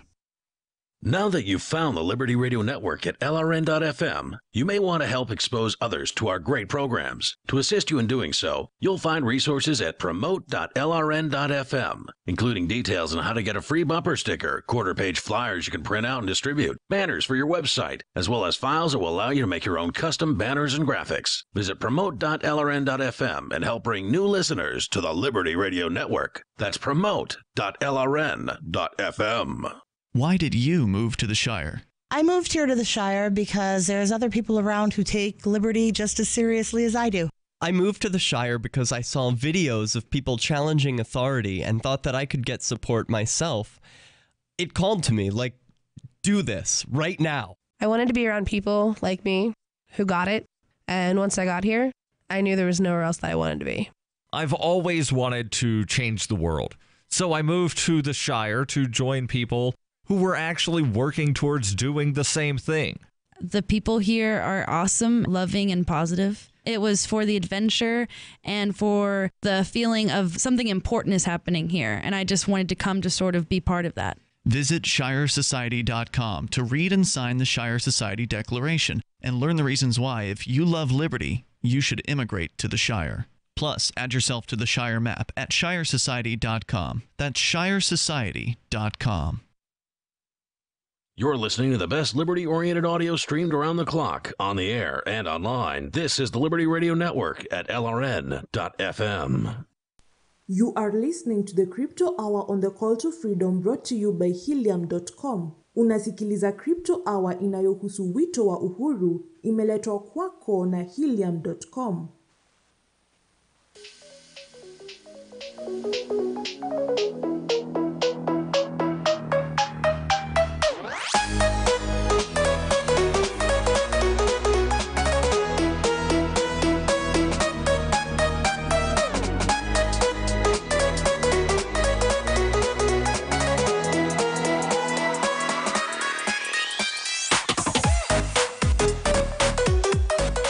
Welcome back here to the Call to Freedom on LRN.FM, broadcasting live from the Vertcoin studio here in beautiful Keene, New Hampshire. Joined by Tom Grave live via remote, along with we were only lucky enough to have Chelsea with us for one episode, right? And then Miss Chelsea Snyder with the Vora Method had two episodes. Was it 2 episodes? Yes. And then she had to take a little hiatus. So we've got her back. We're glad to have her back with us here tonight. And we were talking about how, those, dirty capitalists over at Salon.com want to get paid for what they do. I mean, I can't believe. Truly shameful. For real, yo. Did your sociology professor not tell you that that's not the kind of thing you're supposed to do? Because I heard, my sociology professor told me communism works. Yeah. It's those dirty capitalist pigs in the United States. It's the reasons why it fails every time. It's not that it's a completely unattainable and untenable political philosophy that, has a problem, mainly that eventually you have to actually eat the rich because they're all that's left. In a nutshell. You know, so I guess Salon has decided that they're learning that. Let's see. Its functionality is powered by CoinHive. Displays a link to let visitors read more about the process. The webzine also says that, quote, nothing's ever installed on your computer and Salon never has access to your personal information or files. Yeah, until someone figures out a way. Until they do. Yeah, until they do. So now we actually have a caller on the line with us. We've got Robert calling in from Vermont. So, hey, Rob, what do you think and why do you think it? Hi, Will. Hi, Tom. Hi, Chelsea. How you guys doing? Doing well. Hey, we got all our names in. That's the first for callers on the show. Well, good to hear you again, Rob. I know you've been on before. Thank you. I'm sorry I sound horrible. My sinuses are all full, and I've been working on trying to drain them, and the only thing I've been able to keep down is bullion juice. But I want to go with this because I'm really kind of beside myself about a couple of things that you guys mentioned within the last 15 minutes. And I just kind of want to offload on myself a little bit, just to kind of share a little bit. You know, I heard you, Will, talking about, you know, Bernie Sanders a little bit, and you know, I live over here in Vermont, and you know, sometimes I agree with what people say, sometimes I don't. But I guess I would rather, the way I'm feeling, the way I have been feeling, I guess I'd rather that the kids got the free school if it meant to get back some of the lives that we've been losing. You know, with the guns and everything. I'm not against guns. I think that people need to have guns to defend themselves when they're in their homes and stuff like that. But because I'm a father, Will, you know, you have children. I have children. I have grandchildren. I have a great-grandchild. And I love them to death. You understand that, Will, right? Yeah. Okay, and I would do anything for my children and my grandchildren. But one thing I will not do is put a gun before my child. I just can't do it. I don't have the will to. You know, I think that in some respects, something has to change. I think that if it doesn't change, you know, the killings are going to keep going on, and you know, and it's not me saying this, you know, alone. What about the kids that have to go to school at these places? Don't they have a say? They have to go there. By law. Yeah, you're right. By law, they are forced to go there. If they don't go there, a different man with a gun will come and take their parents and put their parents in a cage. I mean, I don't really see, like, you're not really making an effective argument for why this government being involved in these things is good, or why getting rid of these government enforcements wouldn't be preferable. You know, you're forcing children at gunpoint to go to a place where they cannot be defended the same way, where they are literally fish in a barrel. When I was a young child, when I was in my beginning of my high school years, you didn't have these zero tolerance policies on schools. They didn't exist. And guess what you also did not have? School shootings. Yeah. The amount of school shootings has gone up. There was one school shooting. I love that. Like, the liberals are like, well, there was this one. It happened in 1960, whatever, and this one time it happened. Oh, awesome. I'm glad you could find the exception that proved the rule. That this wasn't something that happened. This isn't a normal thing. It happened one time, once in American history prior to 1999. And now everything by the left we covered this last week. Now the left calls everything a school shooting. everything is a school shooting, not just a Columbine-style incident, but a guy, just a random guy at 3 a.m. pulls into the school parking lot instead of the business next door to the school and shoots himself. Now it's a school shooting. At a college where, they have a class and these kids are firing guns in the class. It's a part of the class. It's a firearms class. There's an accidental discharge, and now that's been classified as a school shooting. So, I mean, none of what you've said is... Let me jump in, Will, because I don't want to put words in your mouth, Robert, but I think this is kind of what I was talking about earlier, is you're evaluating what Robert's saying as an argument. I think he's just telling you what his priorities and feelings are on the issue, not proposing anything specific policy-wise. And that's one of the things. That's what I'm. Excuse me, Tom. I don't mean to interrupt you, but that's exactly what I'm trying to dialect about how I feel. I don't want to be the guy that controls people. I want the people to be in control. Right. Okay. And I think I don't want to institute or enact any type of gun law. I'd rather myself, if I could, I'd stand right in the middle of Common, downtown Keene, right beside that Union Pacific soldier, and take a bullet in the back if it meant to get back one of these children. That's how I feel right now. So the protection of life, liberty, and property is what the Free State Project is all about. But it's an effort to move 20,000 people who understand. It's about demonstrating to the entire country that, yeah, we can have a free market, a truly free market. Making it just a freer, great place to live.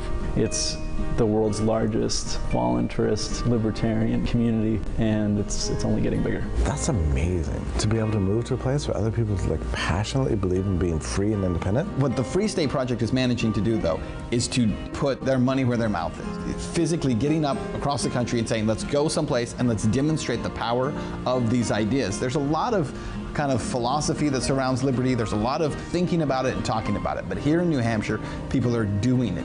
101 Reasons Liberty Lives in New Hampshire, a documentary by Free State Project Early Movers. Watch it free at 101reasonsfilm.com. 101reasonsfilm.com.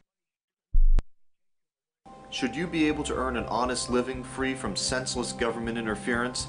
The Institute for Justice thinks so. That's why we've spent years defending hard-working men and women from pointless government regulations. Nationwide, IJ has created opportunity by reducing government power. But there is still more work to be done. Visit our website today at ij.org. Let IJ take care of the government so you can take care of your business.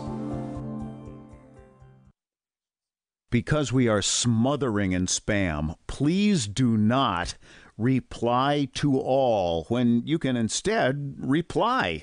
I was recently among over 100 invited to a corporate reunion. It's always a warm affair, and that's the problem. Enthusiasm for our upcoming get-together caused many recipients to RSVP the organizer with a cheery reply to all. I can't wait. Then others piled on with a reply to all to that. Then the "I'm out of my office now" autoresponders joined in. So I replied to all, asking that we all reply only to the organizer. Hey, at least I tried. One invitee, apparently retired, shot back, "Point taken, but I really like seeing the responses since they're so positive." Smiley face. This better be an open bar. From survivalspeech.com, I'm Holland Cook. LRN.FM is proud to announce our official listening apps for Android and iOS devices. Now you can easily tune into our streams anywhere, anytime on your smartphone or tablet. Just visit apps.lrn.fm or search for LRN.FM in the Android or Apple app stores. Please download, rate us 5 stars, then share the link on your social media and let your friends and family know how you're listening to LRN.FM. Download it now, free, at apps.lrn.fm. Join Daryl W. Perry on Peace, Love, Liberty Radio as he brings you news, views, and opinions while promoting the ideas of peaceful interaction. You blow up a hospital, you're in violation of international humanitarian law. You are in violation of the law of war. From the military, quote, every violation of the law of war is a war crime. And I've had people jump on me for saying that blowing up a hospital in Kunduz, Afghanistan, that was being operated by Doctors Without Borders, I've had people jump on me for saying that's a war crime. Damn right it's a war crime. You blew up a hospital. I think every person, from the guy flying the airplane, to the guy that gave the order, to the guy above him, all the way up to Barack Obama, need to be held accountable for their war crime. And I'm not going to shut up about this until something happens. Peace, Love, Liberty Radio. Online at fppradio.com. Do you love Twitter? Make sure you favorite the LRN.FM Twitter account so you can receive our tweets at twitter.lrn.fm. That's twitter.lrn.fm. You are listening to the Crypto Hour, brought to you by Helium.com, on the call to freedom on LRN.fm. أنتم تستمعون إلى The Crypto Hour، يقدم إليكم برعاية Helium.com على برنامج نداء للحرية على LRN.fm. Coin Studio. This is the call to freedom. It's the Crypto Hour, brought to you by Helium 47 here on LRN.FM. When you kill the faucet, you color-fied to get some free coins. This is the call to freedom. That's right. Welcome back into the Call to Freedom here on LRN.FM. Broadcasting from the Vertcoin studio here in beautiful Keene, New Hampshire. And you know what? Are you are you new to the cryptocurrency industry? Are you looking to get invested but you don't want to do all the legwork? Let me introduce you to Helium.com. It's a savings accelerator, and it's powered by Uphold.com. Basically, what they've done is they've designed a bot, and what it'll do is it'll watch simultaneously the values of regular fiats and cryptocurrencies. That way, it can move your money when the timing is just right. You just load up your account with your bank account. You can use your bank card, debit card, or you can use cryptocurrencies like Dash or Bitcoin Cash. Just set it and forget it. All the rest, it's completely automatic. You let Helium let your money move you. So sign up today at helium.com/CTF. That's HELEUM.com/CTF. Get your great deals for being a Call to Freedom listener. Now, we've had this discussion earlier today, right before Crypto Hour. We were talking about gun control, and the left basically saying, in an atmosphere where we are living under literally Hitler, we should let the government have all the guns because, that's what smart people do when you're being ruled by literally Hitler.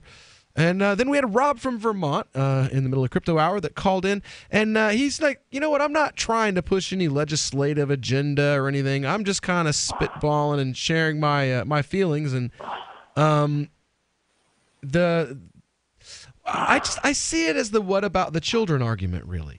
Saying, hey, don't these kids have a say-so in whether or not guns should be allowed?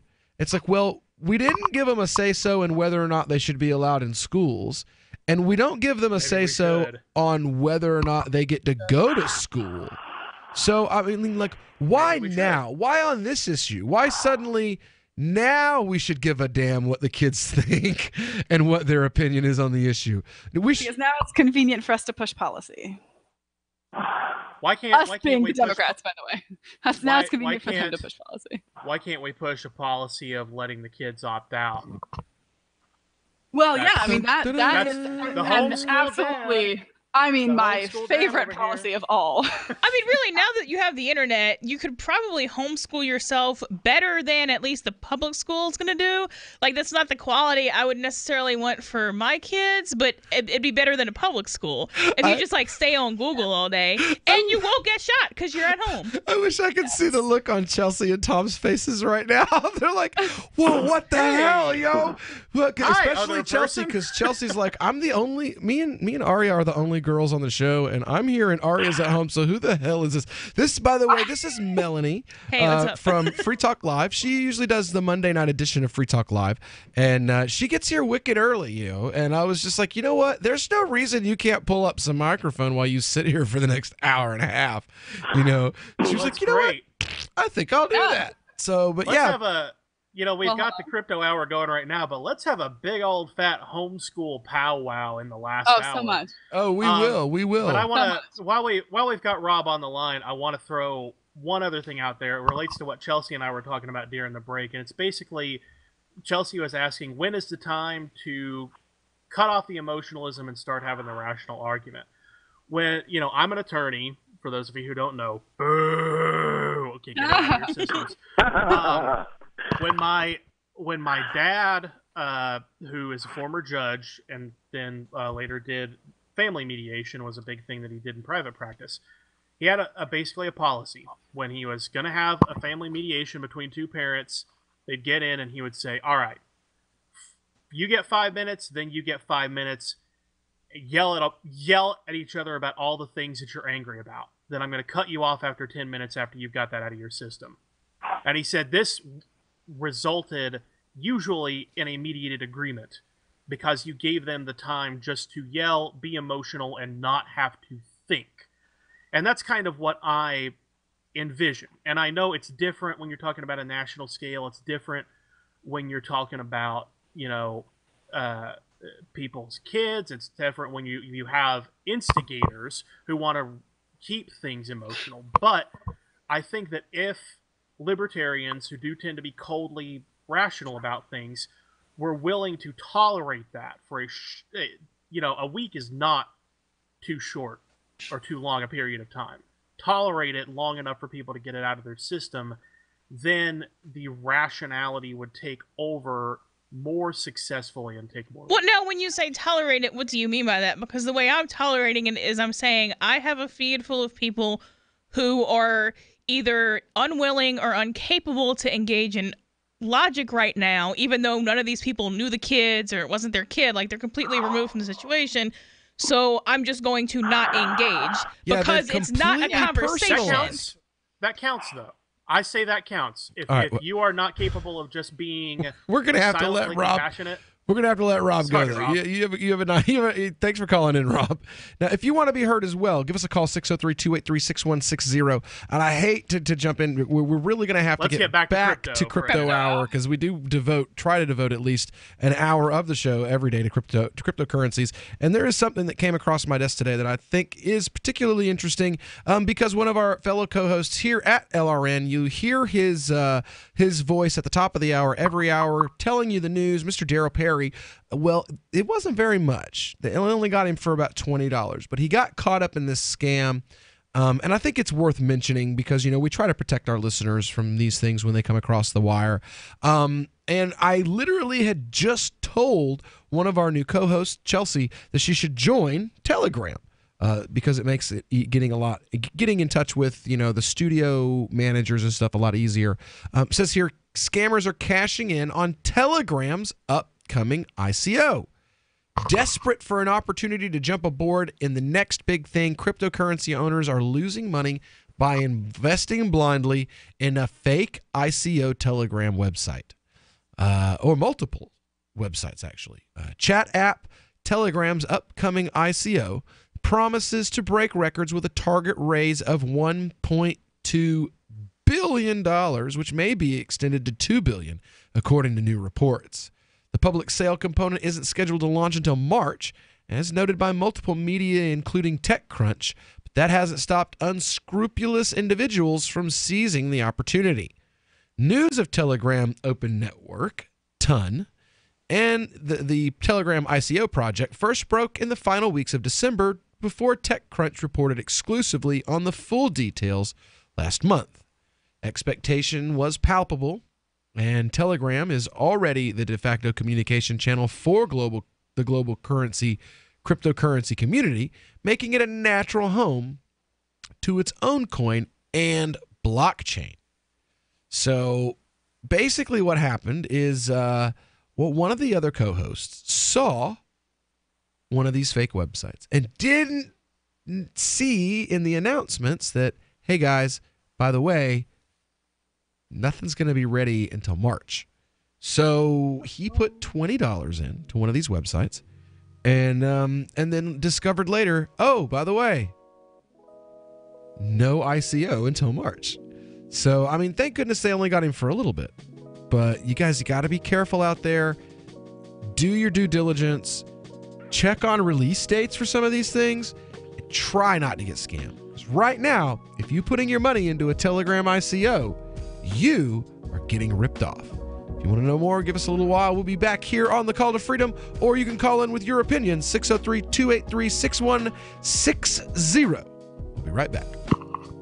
Radio is the most personal of mediums. I exist right now in your head. If you listen to Free Talk Live regularly, you know me. Free Talk Live is on more than 160 radio stations around the U.S. and has been downloaded on every continent around the world. Hundreds of thousands of listeners with ad packages from $600 a month to $6,000 a month. Imagine what we can do for your business, project, website, or idea. Email me, mark@freetalklive.com. Is spreading the message of liberty, cryptocurrency, and peace around the globe worth $2 per month to you? As you may already know, in addition to our internet feed, LRN.FM broadcasts on free-to-air satellite across North and Central America, as well as Sub-Saharan Africa. And we've been available on satellite for free 24/7 since 2010. The LRN.FM free-to-air satellite signal is reaching some of the most oppressive regimes in the world, and there's no doubt our ideas are making an impact. You can learn more about the channel's impact by watching the 3-minute video at fund.lrn.fm. If you'd like to help free minds globally with our ideas of liberty, cryptocurrency, and peace, you can donate as little as $2 per month via fund.lrn.fm. You can help us continue and expand our satellite broadcast to multiple continents. Visit fund.lrn.fm today, and thank you for your help. Don't forget to share the link on social media. That's fund.lrn.fm. There are lots of ways to listen to Free Talk Live. Our podcast has been around since podcasts began, and now the FTL feed is loaded with content besides our full show archives. Did you know that we make it easy for you to customize your podcast subscriptions? We have different feeds, one that includes only our full shows, one with just the Daily Digest, and one with just the Edgington Post. You decide what you listen to. It's quick and easy to customize your feeds at feeds.freetalklive.com. That's feeds.freetalklive.com. This Your Family Today tip is brought to you by Stouffer's, helping bring your family together with wholesome dinner options, even on the busiest of nights. Find dinner table ideas to bring your family together at letsfixdinner.com. To get kids involved in dinner time conversation, ask specific questions, not broad ones. Instead of what happened today at school, try what was the best thing that happened today. The more specific you are, the more they'll have to say. For more tips like these, visit us at parenthood.com/yourfamilytoday. LRN.FM now has a Discord. Discord is a free text and voice chat platform, and we now have our own server with a bunch of channels at discord.lrn.fm. You can join other listeners as they chat about various things during our live shows, or anytime, day or night. Discord software is available cross-platform, so you can have it on whatever device you want and take your chats anywhere. Join our Discord at discord.lrn.fm. That's discord.lrn.fm. Hey, I'm LRN.FM Program Director Ian Freeman. If you're listening to our free-to-air satellite feed in North or Central America, heads up! We've been on the same channel on the Galaxy 19 satellite since 2010, but now our satellite provider is moving us to a new channel on a different transponder. The original channel will stay on the air until the end of February to give you time to transition without any loss of service, so don't delay. I've posted the new channel details at sat.lrn.fm, but in case you're listening with no internet access, if you do a blind scan on your receiver, you should see the new channel at transponder 12, 11,936 megahertz, horizontal polarization, symbol rate 20,000, FEC 3/4. All that information is at sat.lrn.fm, as well as a link to our Patreon where you can support our channels for just $2 a month. Visit sat.lrn.fm for more information about our international satellite channels, and thanks for listening to LRN.fm. You can put the Liberty Radio Network on the air in your area. Visit broadcast.lrn.fm to learn how. Broadcast.lrn.fm. You are listening to the Crypto Hour on the Call to Freedom.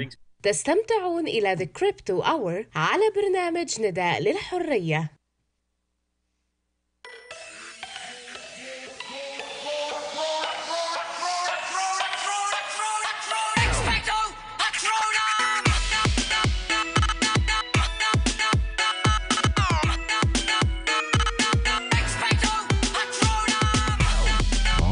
Welcome back here to the Call to Freedom on LRN.FM. Broadcasting live from the VertCoin studio here in beautiful Keene, New Hampshire. I think it got up to like 45 degrees today. It's really, really nice.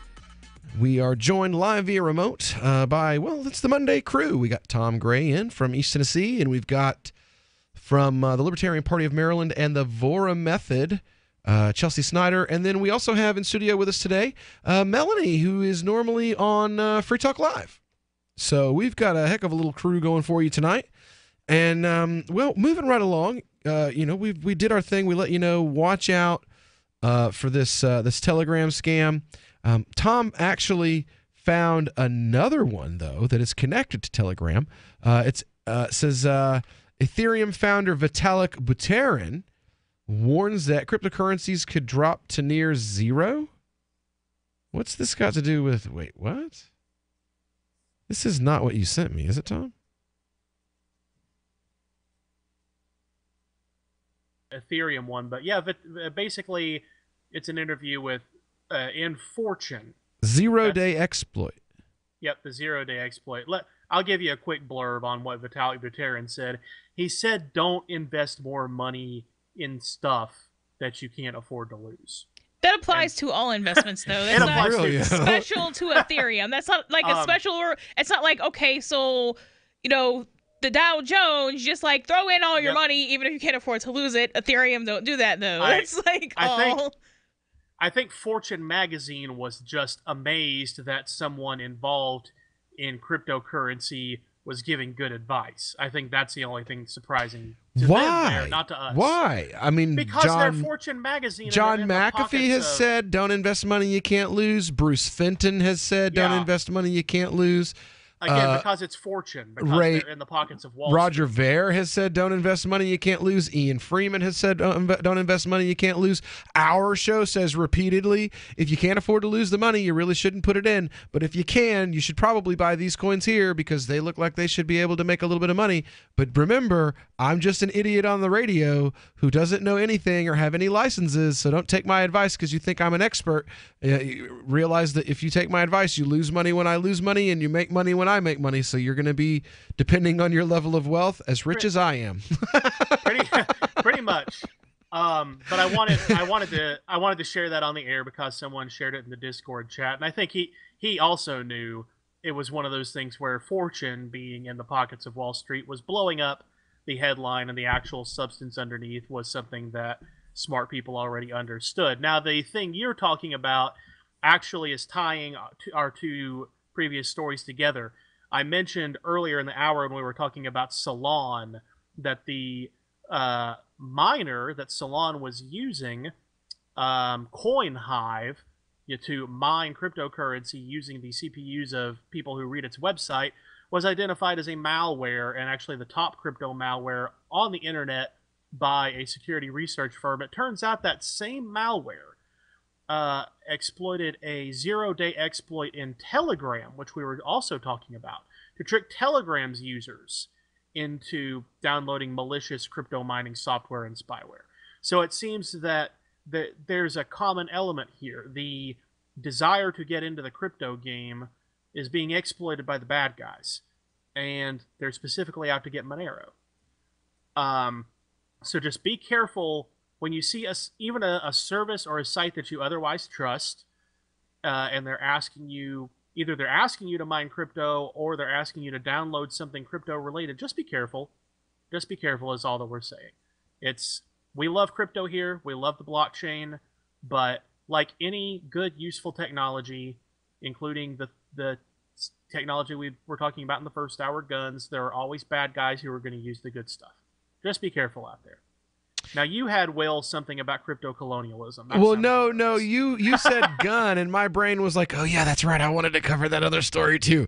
Will blockchain-based gun control keep your family safer? That's right, folks. Blockchain-based gun control. That just sounds like somebody took a bunch of words and crammed them all together. Like, that doesn't really... That is an entirely incoherent statement. Okay, so all right. So Bitcoin Magazine, right? This is where we're at. This is Michael Scott from Bitcoin Magazine. Says gun violence continues to be a hot topic. Gang violence in neighborhoods, terrorist attacks in cities, accidental gun discharges among children, mass attacks at schools and businesses. These and other forms of gun activities are leading to calls for reform around the world. Through the use of smart technology, the startup BlockSafe seeks to deliver a blockchain-centric solution for gun ownership and the safe use. Its core premise is predicated on a key issue tied to firearms, namely the danger they pose when they migrate into the hands of non-owners. With the support of BlockSafe Foundation, an organization evangelizing smart gun technology and gun ownership freedoms, and an innovative device and decentralized network is advancing in its development. Its mission to create a safer world through weapons tracking and accountability, preventing guns from falling into the wrong hands and being utilized by unauthorized gun users. Okay, so I'm just still wondering how a decentralized blockchain is going to stop me from buying a gun. It's not designed to. What it really is, and I'm sort of playing, I don't want to say devil's advocate here, but bad ideas advocate. The idea is, okay, governments are eventually going to hold you responsible financially, if not legally, if your otherwise legal gun is used in a crime. That's the direction things are going. That's what this whole idea of gun insurance is about. And this technology appears to be something to say, hold on, I can track whether it's me or someone I did not authorize that is using my gun. And if I didn't authorize it, you can't hold me legally responsible. I took steps to prevent this. So I think that's the idea, because their website does talk about liberty. It talks about, this is coming. This kind of crackdown is coming. Well, it says here, it says right here, Kevin Barnes, founder and chairman of BlockSafe, is an honorably discharged U.S. Army veteran, a blockchain developer, and a passionate advocate for gun ownership. He's also a tech coder of 20 years. He was raised among liberty-minded gun lovers and was taught to embrace the U.S. constitutional right to bear arms first and foremost. As he listened to and read about politicians pushing smart gun efforts in the media, he feared a loss of life or liberty due to risks inherited by a centralized smart gun infrastructure. These concerns led him to launch BlockSafe. In this interview with Bitcoin Magazine, he discusses the evolution of BlockSafe and his greatest hopes around the future of gun safety worldwide.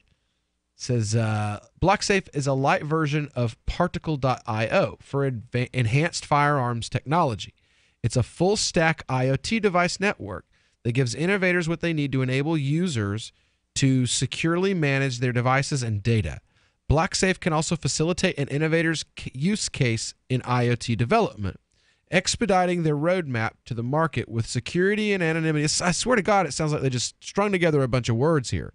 Roadmap, innovation, innovators, devices, security, anonymity. Yeah, it does kind of read like an AI wrote this, but I mean, it does. I don't see how having a blockchain that says this gun was stolen from me is going to be any more helpful in court than me being able to otherwise prove this gun was stolen from me.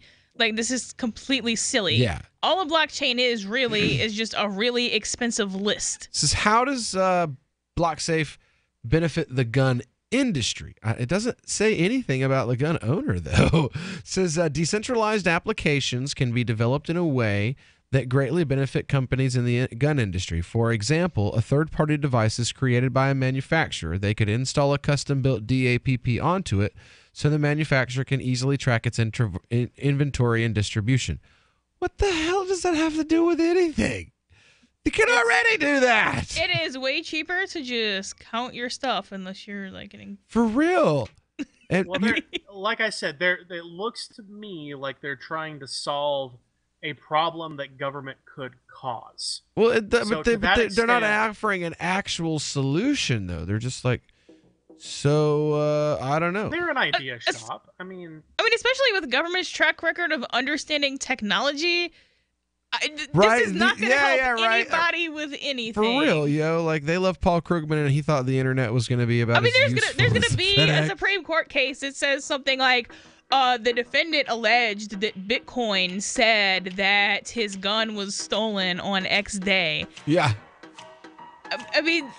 And so therefore we don't know what that means, and conviction upheld. The government wins again, as always. Sit down. Shut up. Over. This time the blockchain says so. All right. Well, we'll be back, and we're going to be talking homeschool. We're going to be talking gun debates. We're going to be talking all of it on the other side of this break. Give us a call, 603-283-6160. Hi, I'm Derek J. To me, an activist's calling is to actively work to advance a cause. The cause for which I work is personal freedom. I believe my life is best when I engage in voluntary interactions and self-government. I reject the idea that anyone else has a higher claim to my life or my body than I do.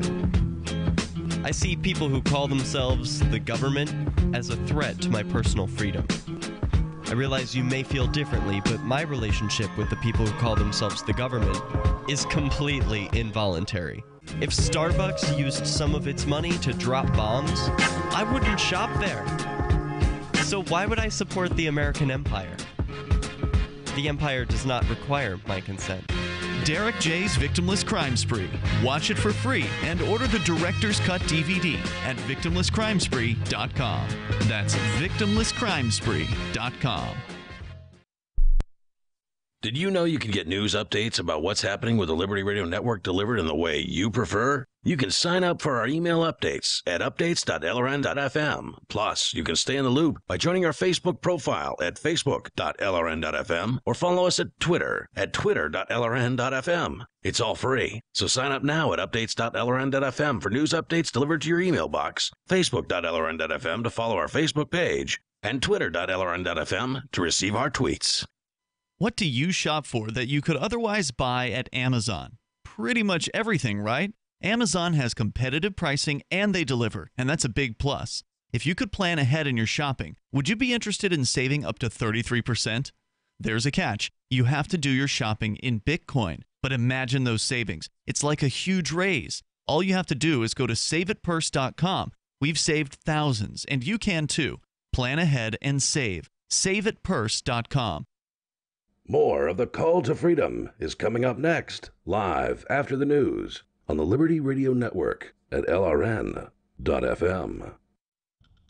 From Keene in the Shire, the Liberty Media capital of the world, this is Daryl W. Perry, host of FPP Radio News for Monday, February 19th, 2018. Silver is trading at $16.68 per ounce. Gold is valued at $1,348 per ounce. Zencash is trading at $45, and the average price of Bitcoin is $10,901. Antiwar.com reports backed by U.S. drone strikes, pro-Saudi troops loyal to the southern Yemeni government attack territory controlled by al-Qaeda in the Arabian Peninsula in the nation's southeast near Mukalla. General Faraj al-Bassani, the nominal governor of the province, claimed the army seized the Massini Valley in the course of the fighting. 27 were reported killed, including 8 soldiers and 19 al-Qaeda in the Arabian Peninsula suspects. This area around the port city of al-Mukalla was seized by al-Qaeda in the Arabian Peninsula Peninsula at the start of the Saudi-led invasion of Yemen in 2015. The invasion exclusively targeted Shiite forces and meant the Shiite Houthis could no longer defend the region from the advances of al-Qaeda in the Arabian Peninsula. It was not until well deeper into the war that pro-Saudi forces started thinking to try to check al-Qaeda in the Arabian Peninsula's territorial gains, and even at this point, the group retained substantial territory across rural Yemen, areas not already readily accessible to invading armies. For over 40 years, Roberts & Roberts Brokerage has been a trusted source for buying and selling precious metals. Gold, silver, platinum, and palladium. They don't feed the banks. They're Bitcoin preferred and have removed the minimum purchase amount for all orders paid in the digital currency. Call Roberts & Roberts Brokerage today for knowledgeable advice on buying and selling precious metals and a forward-thinking approach to new technologies. 800-874-9760 or visit online at rrbi.co. UPI reports all 66 people aboard an Osman Airlines flight in Iran are presumed dead after the passenger plane crashed in the mountainous area Sunday. The ATR-72 aircraft crashed in the Dinah Mountains and disappeared from radar 50 minutes after embarking on a flight from Tehran to the southwestern city of Yasuj, according to an Instagram post made by the airline. A representative for the airline said, "Unfortunately, all the passengers and crew of this flight were killed. The aircraft carries 60 passengers, 2 hostesses, 2 flight safety personnel, and 2 pilots. The flight departed at 11:25 p.m. Eastern Time Saturday and crashed in Kohangan. 20 rescue teams were dispatched to the crash site, and 1 helicopter was forced to turn back due to poor weather conditions. The public relations chief for Osman Airlines said it would not be possible to confirm all of the deaths until the wreckage is recovered. He said, "Given the special circumstances of the region, we still have no access to the spot of the crash, and therefore we cannot accurately and definitively confirm the death of all passengers of the plane." Multiple flights out of Tehran were disrupted or canceled Sunday due to bad weather stemming from pollution-related fog. Are you looking for a cryptocurrency that has a focus on users and usability? Then look into Zencash. Zencash is the world's first private, distributed, and reliable platform for communications, transactions, and publishing. Zencash features global governance with inclusive decision-making, reliable funding for continuous improvements, and documentation and wallets in many languages that are available for Linux, Mac, Windows, and Android devices. Learn more at zensystem.io. That's zensystem.io.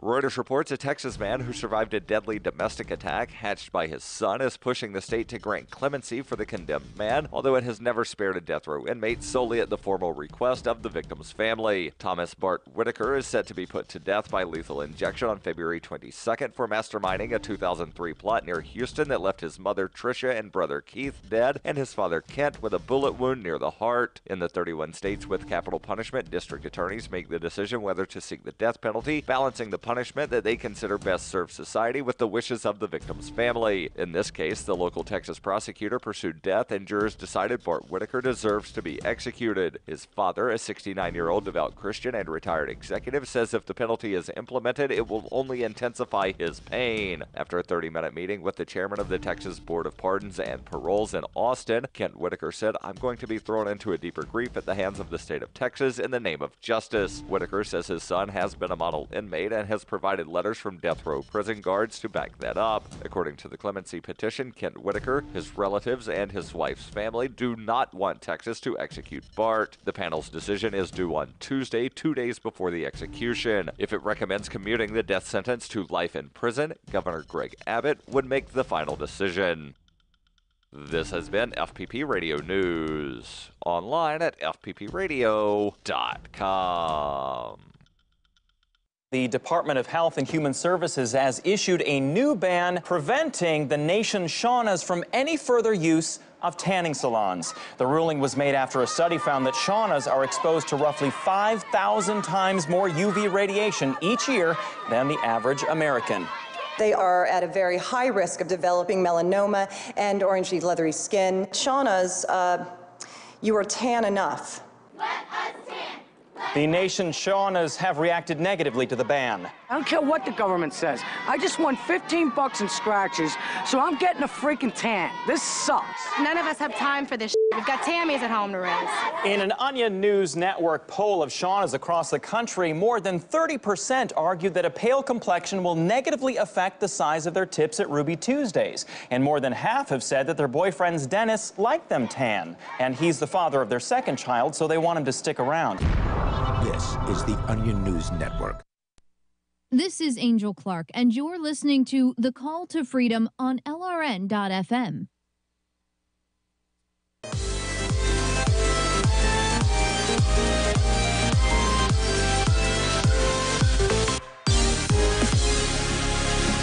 Here we go, off the rails.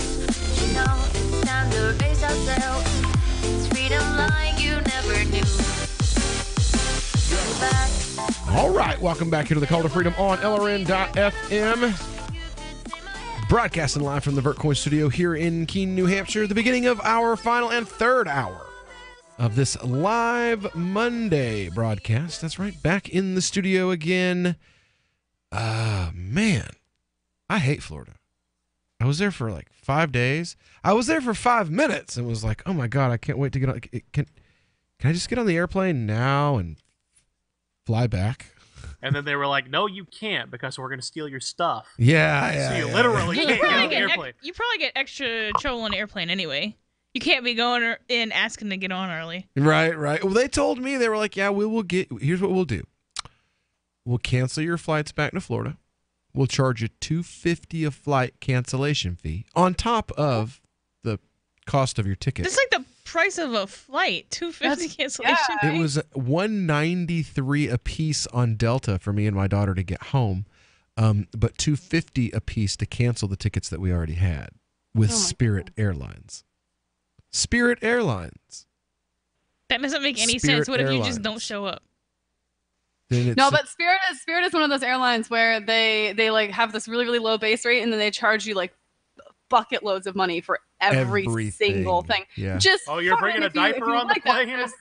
Right, but you know, I mean, there's always hidden fees, and then Yeah. hidden fees, and then extra hidden fees underneath Yeah. those hidden fees. They charge more for bags than any airline I've ever seen.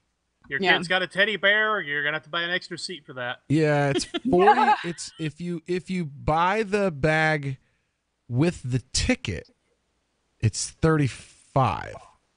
But most people don't realize that you have to pay for carry-on luggage. So they get you for $45 for the carry-on luggage. But if you get to the airport and still don't realize that you need to pay for carry-on luggage, it's $100 per carry-on bag. It's $40 for checked luggage if you pay early. $40 on the website. $100 if otherwise. $50 if you call and you're like calling to be like mad and like this is ridiculous and all that kind of stuff. I take it you've done this. Yeah. Their website went down and it charged me for a bag, but it didn't put it on my ticket. I got 2 bags. It charged me for one, and it charged me for 2, and it only put one of them on my ticket. So I called them, and I'm like, "Hey, what's going on here?" And they're like, "That's not possible." And I'm like, "Well, I'll take a screenshot because I'm looking at my bank account right here, and it says you did." And they were like, "We don't want a screenshot. That's not possible." I'm like, "All right, well, you know what? How's this? Just to satisfy you, I'm going to go in here and I'm going to do it again." And guess what? It wouldn't take my payment. It was trying to charge my Visa as an American Express. Like the credit card thing on their website's not working. And we established while I was on the phone that it's malfunctioning. It's not working properly. And even then they were like, "Oh, we don't care. Like you're paying for that bag again if you want to bring your stuff home." You know what could have fixed this? Blockchain. Yep. Blockchain solution for everything. Because Wasn't even if I Spirit- enter something wrong on a blockchain, it'll come out correct because blockchains are magic. No, Well, it's a but- public ledger. The Yeah, he ledger entered it would right in have the first shown that place. I did pay, and that it was them that didn't give me my thing back. Yep. The blockchain on my end would show 2 payments meant to go to Okay, them. so if you were the one entering it. Yeah. Okay, yeah. And I did enter it, and I paid, and my bank account, my TD bank account, showed 2 charges, 40 and 45. But their system only took the one for the check bag. I mean, how much more expensive is it to just fly like Southwest? Well, that's what I'm saying. And it wasn't meant to be. Like, I hate these kinds of airlines, but the ticket was bought last minute. And I guess that's who there was. Okay, and yeah. that's what was available for a return flight at the time. And then, like the day before, like I told the lady, I was like, you know what, I'm so fed up with you. I'm ready to just let you guys keep the money for these tickets, and I'm gonna book a Delta flight home because I don't even want to fly in your airplanes. Because if one of your customer service representatives says one word to me, then like all the anger and pissed off that I've got. You cannot tell an airline that. You specifically cannot tell an airline that. It's going to come spilling out on this poor not person. You, Will. Well, they can't tell on the phone. On whoever the poor person standing in front of me is. I hope and you she were was like, it'll be $500 on top of the cost of your tickets that we've already charged you for, by the way. So you've already paid for those. And I was totally cool with being like, you know what? It's $250. For $250, you guys, I just paid you for the ability to like talk trash about your company for the rest of my life on national media. You know what I'm saying? Hey, like for how you doing over there, Spirit? For real, for $250, I'll do that. And she was like, "Well, no. Oh, it's the $250 you already paid for the ticket, plus." Oh my goodness. You know, plus $250 per ticket. So you'll actually be out $750 on this return flight. Wasn't it also that you Spirit never that even was like get on? the total price of what I paid for my entire New Hampshire vacations. Me too. Both ways, rental car, Me too. full the whole, like when I was coming for a week, like when I was coming up here. No, that's use Southwest. You get 2 check bags, 1 carry-on bag, 1 carry-on item. I think your vacation was probably a little bit more planned than Will's daughter's birth experience. Yeah, I think, and that's where. Matter of fact, she was supposed to go to be induced on Thursday, and I get a call on Tuesday that they've changed their mind, and now they're going to do it today. No reason or anything like that. We've just decided we're going to do it now and not then. So. Sorry. Well, wasn't Spirit also the airline that told that girl to flush her hamster down the toilet? I don't know. I'm not blaming that on whatever corporation that was. That was just like a ridiculous employee saying ridiculous things. Yeah, but for me, like, if there are companies that have that kind of an attitude toward their customers, then I think that it becomes expressed in like the culture of the company itself. I mean, it does, but like you can go anywhere and have just like somebody being annoying that day. Especially I have never gone to McDonald's and had them tell me to kill my pet. Have you ever tried to bring your pet into McDonald's though? Like, yeah. Don't bring your pet to McDonald's. I don't think We'll they would put them on try the grill. I don't know. I know, that's what I was thinking too. No, I said McDonald's, not China House. Oh, you're gonna get us taken off the air for being racist, Tom. Nope, we already had while you were gone, we had a whole show about terrible stereotypes about Chinese restaurants. You can ask Daryl. Oh, awesome. But anyway, yeah, the blockchain could have the blockchain could have saved that hamster. The damage is done. There you go. The having a blockchain better could've saved owner, that like that's hamster. not the airline didn't do it though. Like the airline said a mean comment. The customer killed the hamster.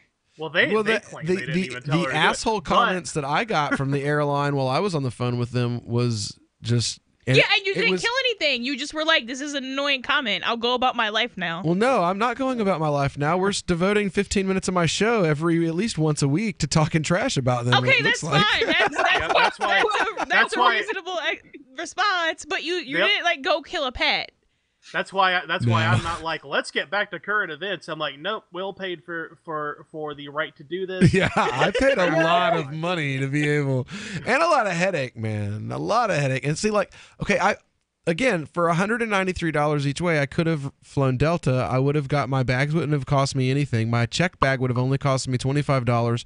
I could have done the days worth of shopping that I wanted to do while I was there, because I was going to literally buy a suitcase and pay to check another bag to bring it home to get some stuff from Florida, because we used to live in Orlando and there was some stuff there that I wanted to get.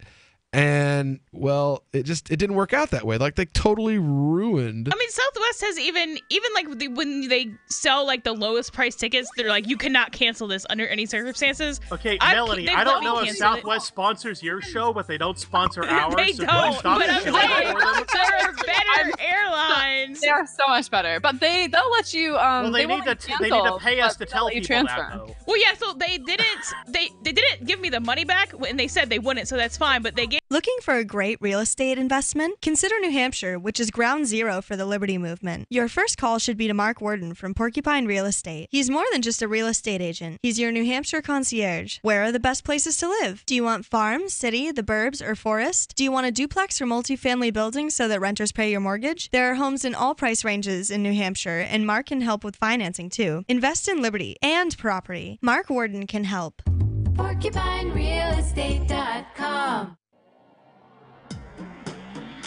Free Press Publications is an independent, alternative media and publishing company founded in June 2009 with the mission of ensuring a free press for the freedom movement, and is committed to spreading the message of peace, freedom, love, and liberty. FPP also gives new authors an avenue for publishing freedom-oriented material. FPP brings you daily news and commentary on the website fpp.cc, as well as a daily 5-minute newscast, FPP Radio News, and weekly news, views, and commentary in the FPP Freedom Minute and Peace, Love, Liberty Radio at fppradio.com, and the monthly newspaper FPP News at news.fpp.cc. Find FPP online at fpp.cc. That's fpp.cc, as in Creative Commons.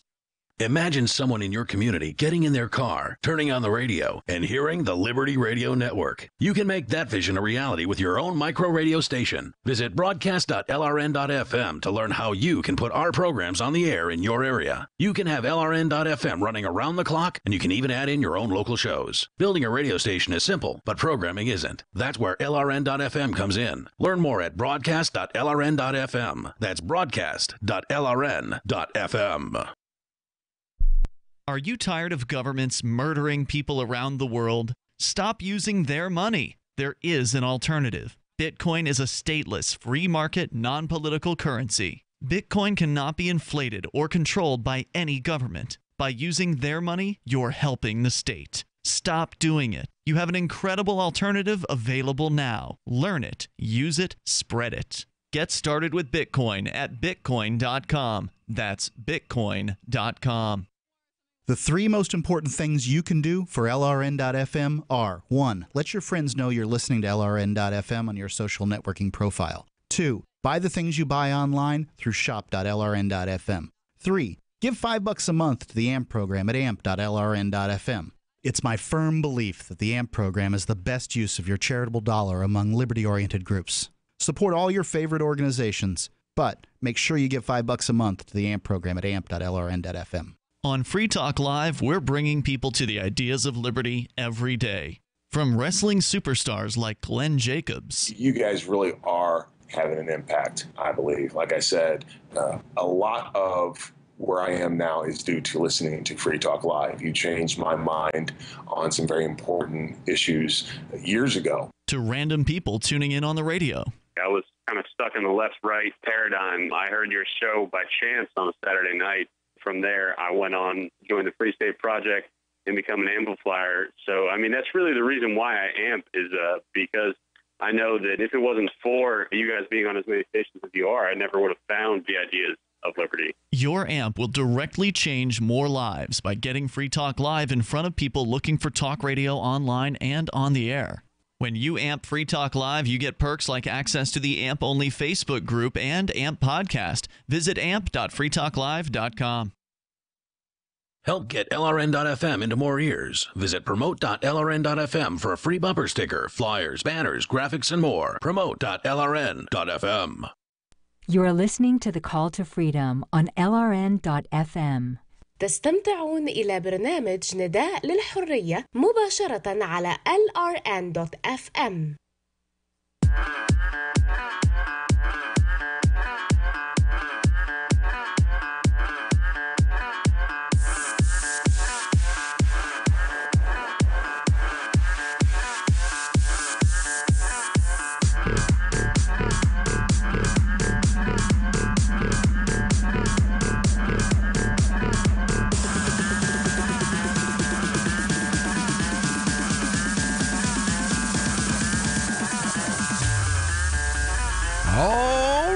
Welcome back into the Call to Freedom on LRN.FM. We've just been making fun of businesses with horrible customer service that like to charge you low prices on the front end so that they can bend you over and rape you financially on the back end. That about a company tells me that they're dishonest, so I don't want to mess with them. Yeah. I mean, if you have to I would say though, I think this is a really important point to note. There are a lot of people that I know that really, really like those companies for the specific reason that it is, in a sense, more capitalistic. You have this situation where you can pay for literally every single thing that you want and none of the things that you don't want, right? So if you want, like, you pay for exactly the seat that you're sitting in. It's not just ranges. I mean, you pay for exactly all what you are asking for. You know? I would be okay with that if it didn't come out to cost me more to fly. More than the other ones, right? Okay, and so that's the thing, is that because the fees are so hidden, you end up getting like, halfway there, and you're like, oh, I guess I'll just book this flight, but it does end up costing you. Yeah, Like so it's not like the more. Build a Burger bar where they give you a sheet and then it's like check off the things you want. It's first of all, it's like a secret, and then there's still this kind of not supply curve, but at some point it just is cheaper to just put something on everything. Like it. Yeah. It doesn't make any sense financially. It cost me because of the fact I have a daughter, and we had to have her backpack had to be, because it was bigger than 18. It was 20 inches instead of 18. That had to be paid for. My backpack, also 20 inches instead of 18, had to be paid for as a carry-on. And then my checked luggage, instead of being 25 like it was with Delta, was 40. So it ended up costing me, I think, like $18, I think, is what we ended up figuring it out to be. It cost me $18 more to fly Spirit Airlines than it would have to fly Delta. And with Delta, Delta's not a cheap airline either. No, and with Delta, I got a free in-flight movie for both legs of my flight with my daughter. Well, and my daughter and I both got a soda and snacks. Whereas a soda, Spirit charges you $5. yeah, and snacks they don't get. Yeah, it's like going to the real movies. Yeah, it's like $5 for a soda, and then, well, if it's like the real movies, it'd be another $15 for the movie itself. Well, there's no movie at all. I mean, I literally got Netflix so that I could download some movies for my daughter to have access to have something to watch on the way home, because she's 2. If you're going to fly a long flight from one end of the country to the other with a 2-year-old, I think that the reasonable thing to do as a parent is find a way to keep your children occupied so that they're not making being on an airplane with your child an experience that is memorable to the people on the flight for the wrong reason, What a concept. And so what I get when I fly with my kids is, wow, you have such well-behaved children. I mean, I get that anyway, but they get your kids. Like, how old are they? Like, they always think that they're older than they are, and they just can't believe how well behaved they are. And it's because kids need to be occupied. They have growing little minds and don't like to sit still. They're not adults, Like, they don't enjoy a nap. Also, adults don't like sitting still either. Those same people, as soon as you land, are going to get on the internet and talk about how this millennial dad was using the computer to babysit his kid, and that's why we have school shooters. Oh no, we watched the movie together. She lays her little head over in my lap, and we watch like Sing or Trolls or something, because she loves music and colors. Oh, you're exposing her to modern culture. Well, by gosh, now you're definitely getting into like Jokan Zarniev territory right there. Right? I mean, how horrible. Nothing says future possible terrorist like I love the Little Pony movie. Oh my goodness. I don't. There is love it. Well, there is. I think the Little, I think the Little Pony movie is terrorism, but that's only because I'm a father of two little girls that are under the age of 5, which means I have to watch My Little Pony all the time. The My Little Pony movie was all about blowback, because if nobody had broken Tempest Shadow's hoard, none of that crap would have happened. I can tell that you have kids, Tom, because yes, I don't know those names. Well, I'm glad that was your awesome. assumption. I'm glad So that was your good. assumption, and not that I'm a 30. And not that you're a brony. Not that I Yeah. just like went to the theater myself to see the movie and took notes. Yeah. No, And took notes. Okay. that's Well, no, that's my new assumption though. By the way, is actually that's what you did. I guess, if I notice a brony in a theater where my kids are watching a movie, I would rather he be taking notes so I can see where both his hands are at all times. Oh no. Okay, so just in case you didn't know, Melanie, what we do is 5 days a week for 3 hours before Free Talk Live comes on the air, we see how many of the pirate radio stations that we have we can get shut down. Oh, hey. So far though, I don't think we've had anyone like storm out of the live studio, throw their mic, and start yelling heavy expletives. I mean, that only happened once. I don't know when it happened. I just saw the video like over the weekend, and I was like, "Well, my gosh!" Oh, that was a while ago. Yeah, Okay. Mark's done it too, hasn't he? Hasn't Mark? Oh, I kinda- thought Mark was. That's the one I was talking about. I Was thought it that's what Mark? we were talking about. Okay, was it Mark? I'm like, I thought As far Mark as had I know, done it that, only yeah. happened once. I feel like I would. I had it happen to me on a Tea Party radio show in Florida one time, and they gave me his job. That's how I got my start in radio. Was I did a Tea Party radio show, right? It was called Tea Party Patriots Live. It was the very first Tea Party radio show in the country. The show organized the first event that put the Tea Party on the map, the Lake Eola Tax Day Revolt, that first big event. And they wanted me to come on the show and talk about Islam. This was before the anti-Islam movement had completely, hijacked the Tea Party and they all jumped the shark. Well, And- before you knew that. Yeah. Well, so I go on the show and like this guy that's on the air, Jason something or another, just like has an absolute fit that I'm even in the building and like flips out and throws the damn muzzies and pushes the mic and storms out of the building. And they That's were like the least threatening religious slur I've ever heard in my life. Muzzies. It Right? Sounds like it sounds like a Care Bear alternative. it's a cartoon to teach kids how to speak French. I thought you were going to say No, Arabic. it's a real product that exists. Like they used to advertise it.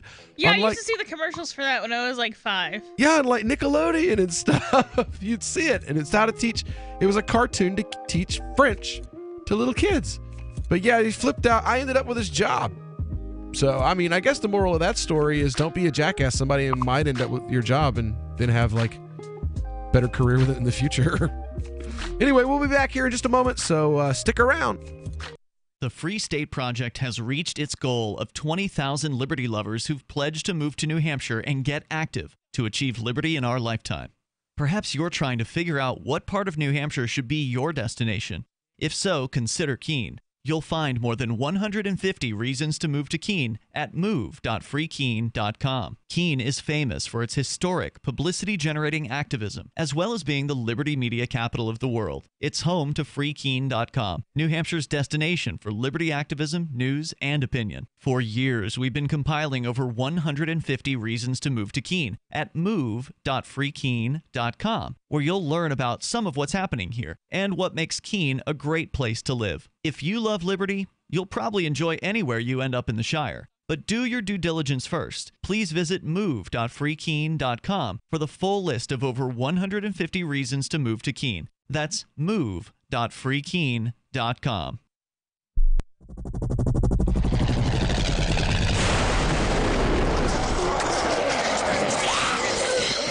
In Survivor Max 2, School Bites, Max must scavenge through a wasteland swarming with the undead. Desperate to find the medicine he needs, he discovers a community of survivors at his former school. Has he finally found the safe haven he's been looking for, or will he discover that school bites?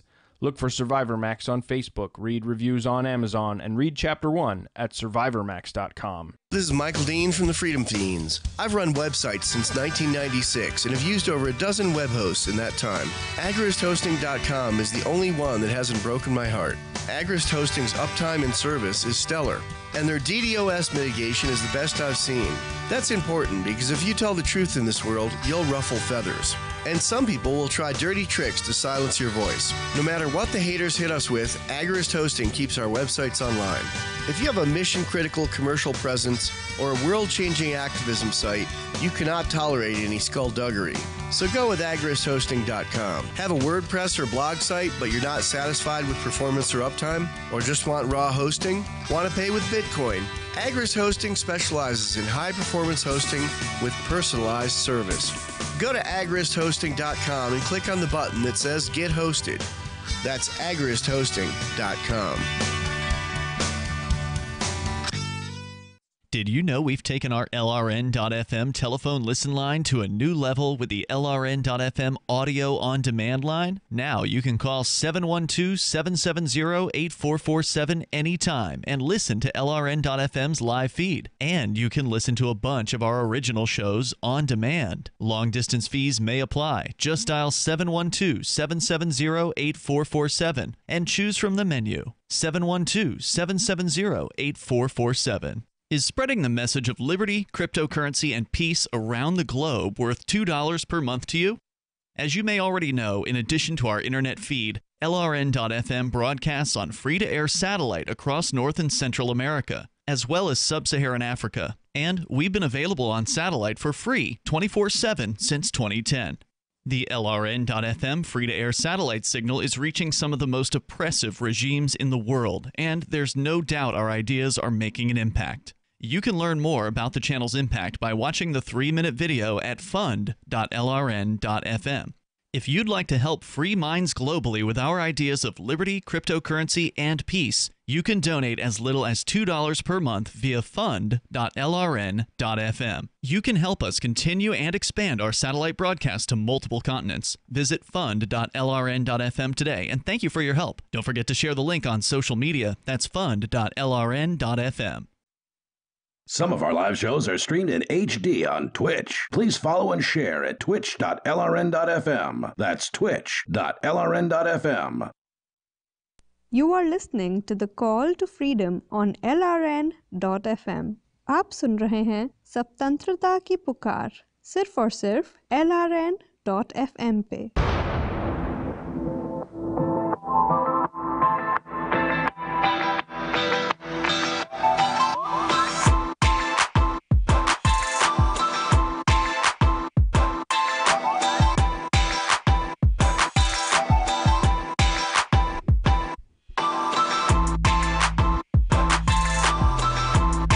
Welcome back into the Call to Freedom on LRN.FM. We're broadcasting live from the Vertcoin studio here in beautiful Keene, New Hampshire. Joined in studio tonight by Melanie from Free Talk Live, getting a little radio time in before they start the live broadcast. You should stick around in about a half hour. That'll be coming up. We've also got Tom and Chelsea live via remote. And, we all like the cryptocurrency industry around here. You know, a lot of us have, most of us at least, have been, around it for a few years now. I've been working in the industry since 2012. So, we've kind of seen and been and read the thing and bought the T-shirt and wore them until some of them have fallen apart. But now for the new guy out there, there's this whole new thing. Let me put you onto it. It's called Helium.com, and it's not like just going out and buying a bunch of coins. It's a little different. It's a savings accelerator. It's powered by Uphold.com, and what they've done, it's brilliant. They wrote a computer algorithm, a bot, and what it does is it watches simultaneously the value of multiple currencies and cryptocurrencies, and then it moves your money when the timing is just right. You can load money into your account using either your regular bank card or with cryptocurrencies like Dash or Bitcoin Cash or Bitcoin. Either way, Helium lets your money move you. So go over to heliumwithane.com/CTF and get your great offers for being a Call to Freedom listener. Again, that's Helium with an E, HELEUM.com/CTF. Now, something that I don't have quite as much faith in as I do Helium is this thing that we were talking about during the crypto hour that we kept saying we were going to get back to it because there was just, for use of a better pun, there is just so much humorous material we could mine from this this horrible, what I think is a horrible idea. And some that we can't. Oh my God, but I love this. Look, they're trigger tokens. You too can be triggered. I'm sorry, man. I see something called a trigger token, and I'm just like, okay, yeah, what? Darn it. That's what I was going to call the token that we had for the drama-powered cryptocurrency was triggered. Trigger tokens, yeah, triggers. Now but instead they're called WAS, which I think is much better. So explain this to me, Tom, because I've read these 4 paragraphs 3 times, and I still don't understand any of it. I don't either. Oh, okay. Well, because you said you were like, I'm gonna play dummy's advocate here. Check out this other page of the website, and I'm like, yeah, I just read this, and I don't know any more than I did before. Okay. Well, we need to get them. Maybe we should get them on and let them explain it to us because everything they've put out. Because I think if you go by their rhetoric, at least it seems to be coming from an okay place, and here's what I'm thinking the thought behind this is. You've already got proposals on the table for things like mandatory smart triggers for guns. Okay, so then don't live in California. I'm just talking about floating out there in the atmosphere. So you've got like mandatory smart triggers, a bullet registration, bullet tracking, basically things to try to prevent legally purchased guns from being used in crimes or to otherwise hold people with legally purchased guns responsible for gun crimes. Oh my. Speaking of triggered, something has triggered a leak. What is that, Will? Tom is so bad at this. The whole point is that the listener listens and we don't tell them, oh, by the way, that thing you were supposed to listen for. You have to cue people in to the fact that there was a faucet go off. Yeah, I guess otherwise they'll complain that they missed it. Yeah, well, there was a faucet. You should call. I've got some Flash coins. I've got 100 Flash coins to give away. Give us a call here, 603-283-6160, and claim your free coins from our sponsors over at Galactic Systems. Reclaim your virtual identity and break down the walled garden business model using GridPhone and Galacticoin. Learn more at galacticsystems.net. So yeah, give us a call, 603-283-6160, and yeah. That's the other thing. If I don't break up what I'm saying after the faucet goes off, you forget to do the read. So true, I do every time. So anyway, every time. What I think this technology is doing, though, this is the BlockSafe Network, BlockSafe Alliance, BlockSafe.network is the website. I think they're trying to create blockchain technologies that support these ideas that are floating out there because in using current technology, these things would be prohibitively expensive for a lot of people who want to otherwise lawfully possess firearms. If you use some sort of blockchain implementation, I guess the thought is you reduce some of the cost burden both on the industry and on the consumers so that you encourage legal firearm ownership to continue even in an environment where the government is trying to make it more difficult. Now, that doesn't mean that they actually have any workable ideas yet. That is my general understanding of what they are trying to do. It also seems like they are sort of a conglomeration of a couple of different companies trying to do a lot of different things in relation to guns. But they seem to have quite a few nifty things. They've got something that seems to be like a phone app sort of that senses nearby triggers, right? So if something like a gun is shot, you can kind of like report it from your cell phone and it just like automatically alerts you or whatever, which is already a thing that's being implemented in cities, but by the government. And so if the consumer, if the individual can take more control of that can be beneficial as well. But it does seem basically to be like Tom said, trying to put the power in the hands of the individual instead of like, if we can get there before the government does, then we can control it hopefully a little bit more. Yeah. Because obviously, if you're using bullet tracking and you're relying on the government to be the ones that collect the data always, then that's obviously rife for abuse. I mean, we talked a few weeks ago about the government planting toy guns on people to justify shootings. Imagine if they had full control of the technology that reports, what guns are used in crimes and who owns them. This, in theory, I guess this is where I can see the theory, even if the implementation is nowhere close to there yet.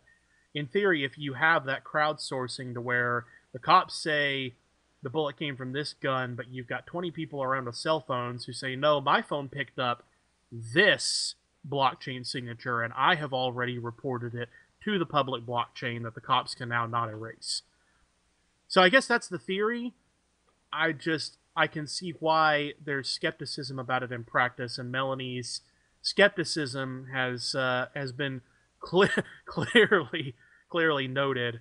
But is also founded by the fact that this whole thing is not written in a very clear way. I mean, it doesn't explain what they actually have. Yeah, I mean, I don't see the government. That would be like if I said, okay, well, I'm going to make my own property registry, and if somebody has their property seized, I'm going to continue to keep track of the rightful owner, and 30 years from now, I'm going to be like, no, in your property case on my registry, it says this. They're going to ignore me. So I don't see how they're not. No, we literally have that already. Like, lawyers do that.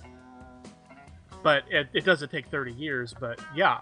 Like, we have private means of making sure that those things stay straight.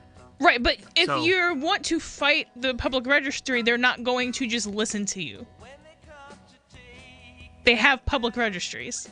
Yeah. For land. All right, well, if you want to get some free coins, give us a call, 603-283-6160. Do you want to be heard? Call us at the same line. We'll be right back here on the Call to Freedom on LRN.FM.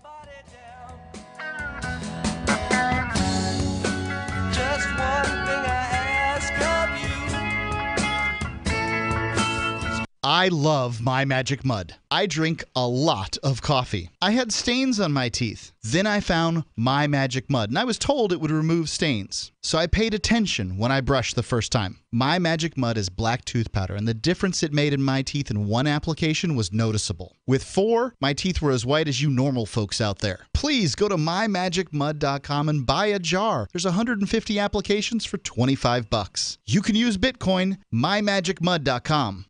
Hey, I'm LRN.FM Program Director Ian Freeman. If you're listening to our free-to-air satellite feed in North or Central America, heads up! We've been on the same channel on the Galaxy 19 satellite since 2010, but now our satellite provider is moving us to a new channel on a different transponder. The original channel will stay on the air until the end of February to give you time to transition without any loss of service, so don't delay.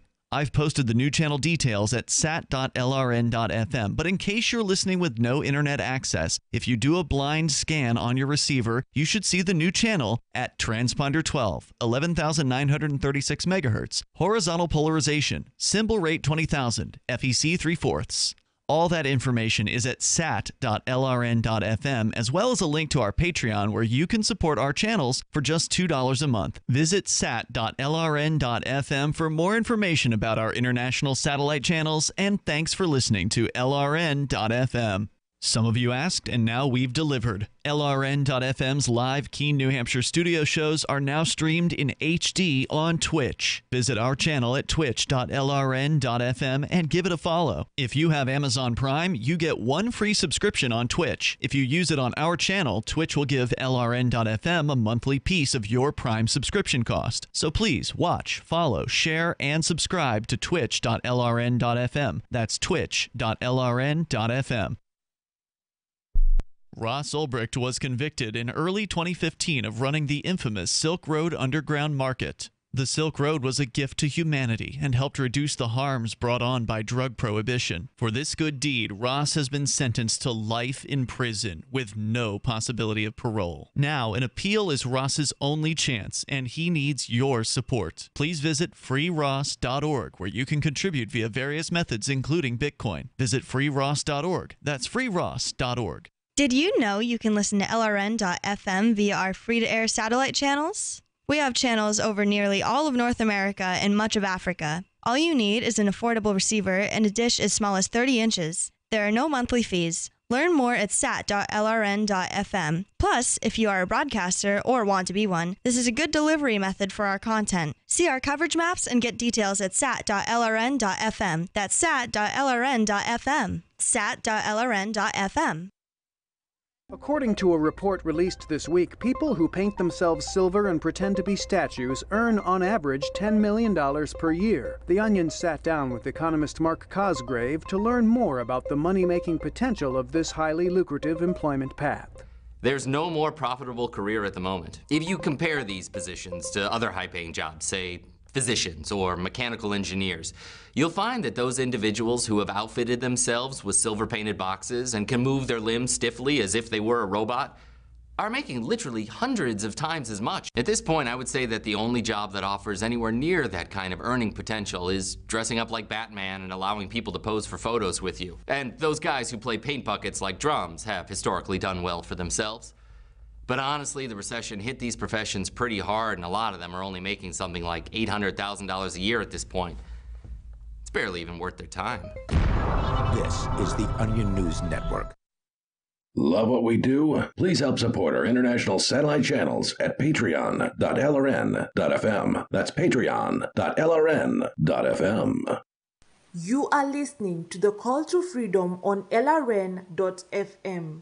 Unasikiliza wito wa uhuru katika LRN.fm.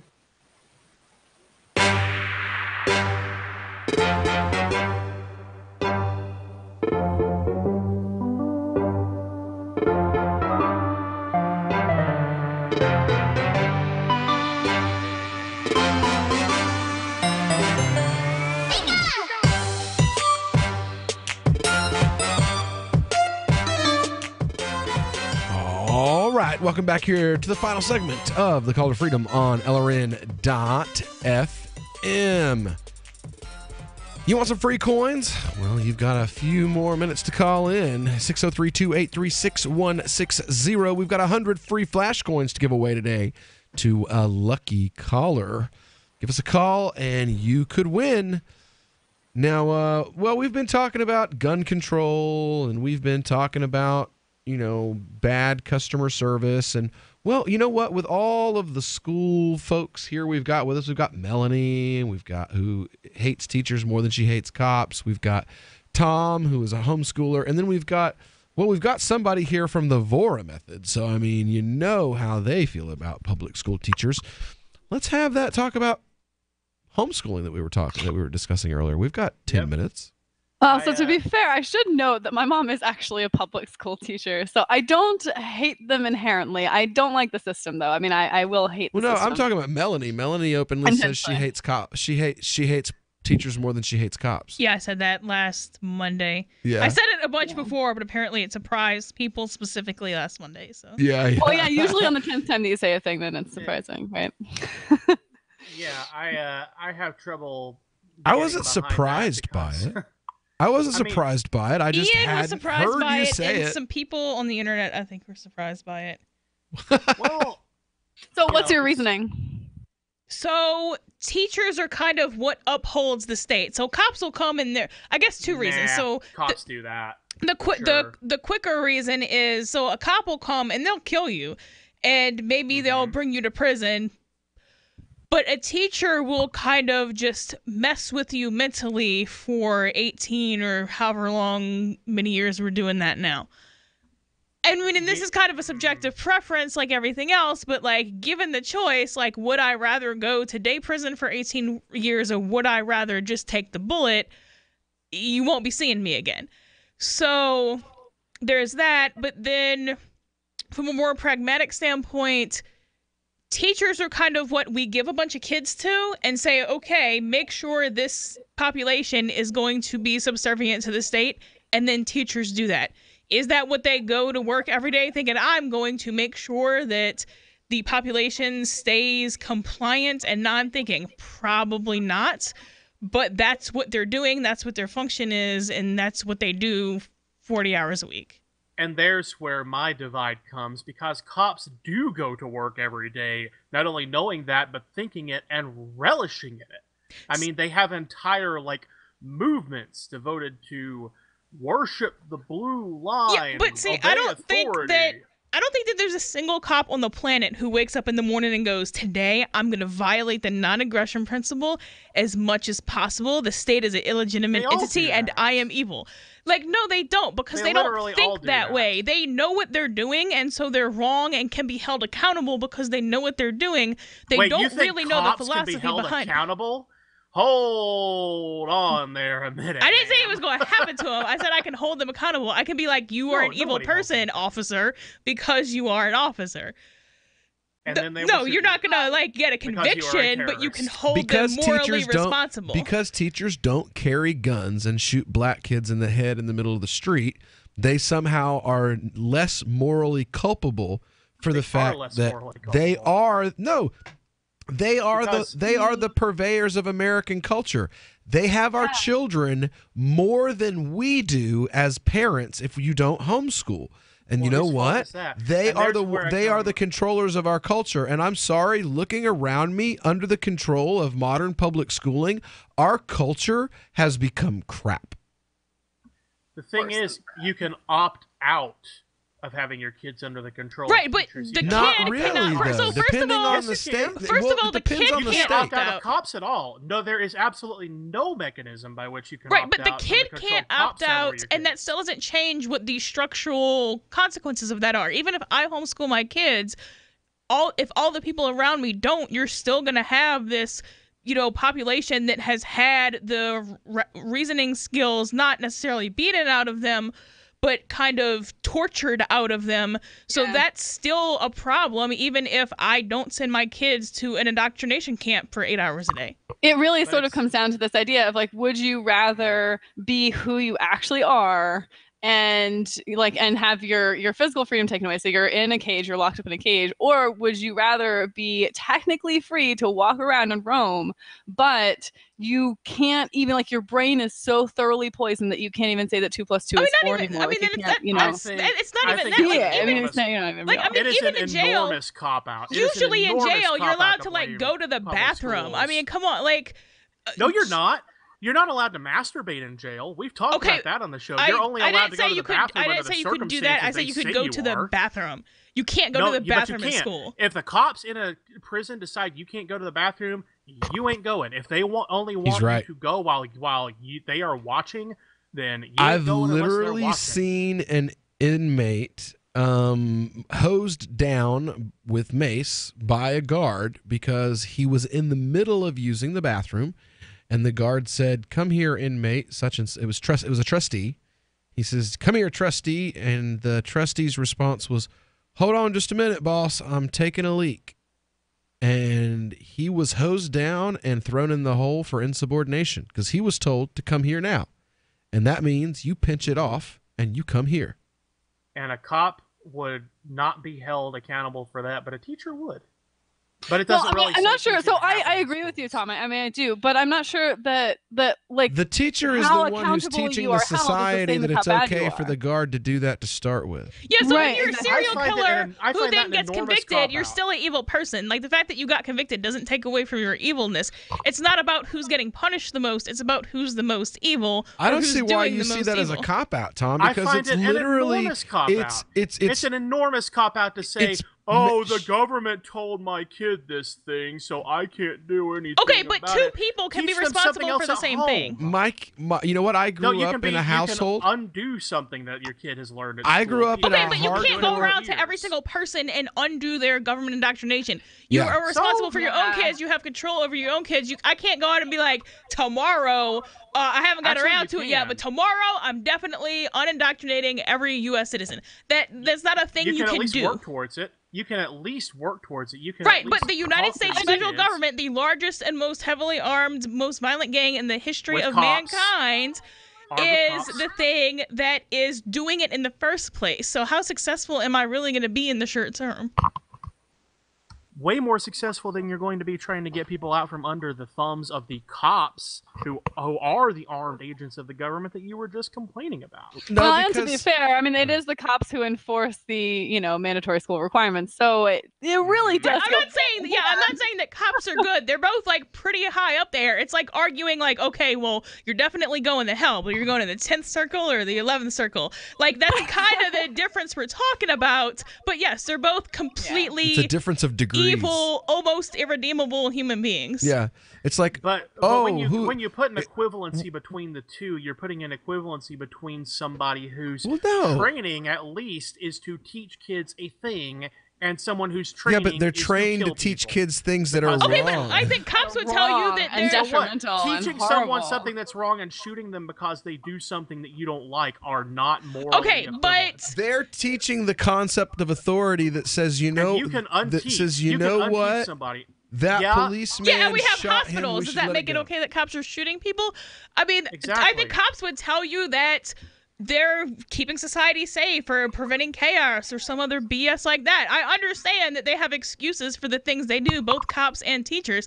That does not mean what they are actually doing. Way better. Way better excuses. But for the things that they're actually doing, yes, you can justify having an education system, but that is not what we have. Kaplan is an education system. Not Kaplan. Khan Academy is an education system.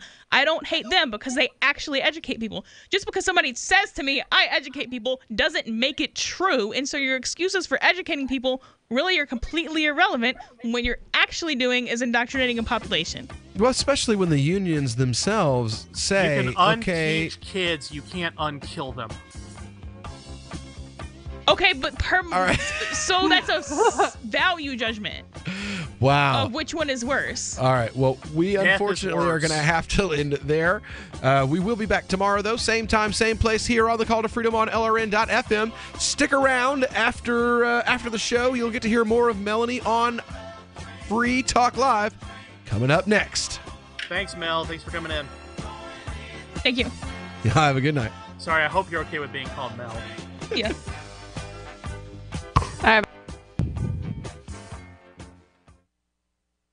Since time began, tyrants have taken aim at personal liberties. Now there's a movie that aims back. The government has no more right to tell us what to put in our bodies than they have to take our guns or tell us what books we can read. 6 drug police were eaten by bears while raiding a marijuana farm. On your knees, you dirty hippies! Jesus. On your knees! What's the problem, officer? Today, many cops who enforce pot laws do so only because it provides them with cushy jobs, good benefits, and a chance to push people around. I was an undercover narcotics officer. The drug war is nothing but a farce. The Second Amendment says you gotta keep you and your gat intact. Guns and Weed, The Road to Freedom. A film by Michael W. Dean and Nima Vadadi. DVD available now at gunsandweed.com or on Amazon. That's gunsandweed.com. Makes the perfect gift. Remember, that's gunsandweed.com. Here's a chance to do a little activism while you're cruising Facebook, Twitter, or Google+. Between the LOL cats, the recipes, the hot girls, and the inspirational sunrise meme,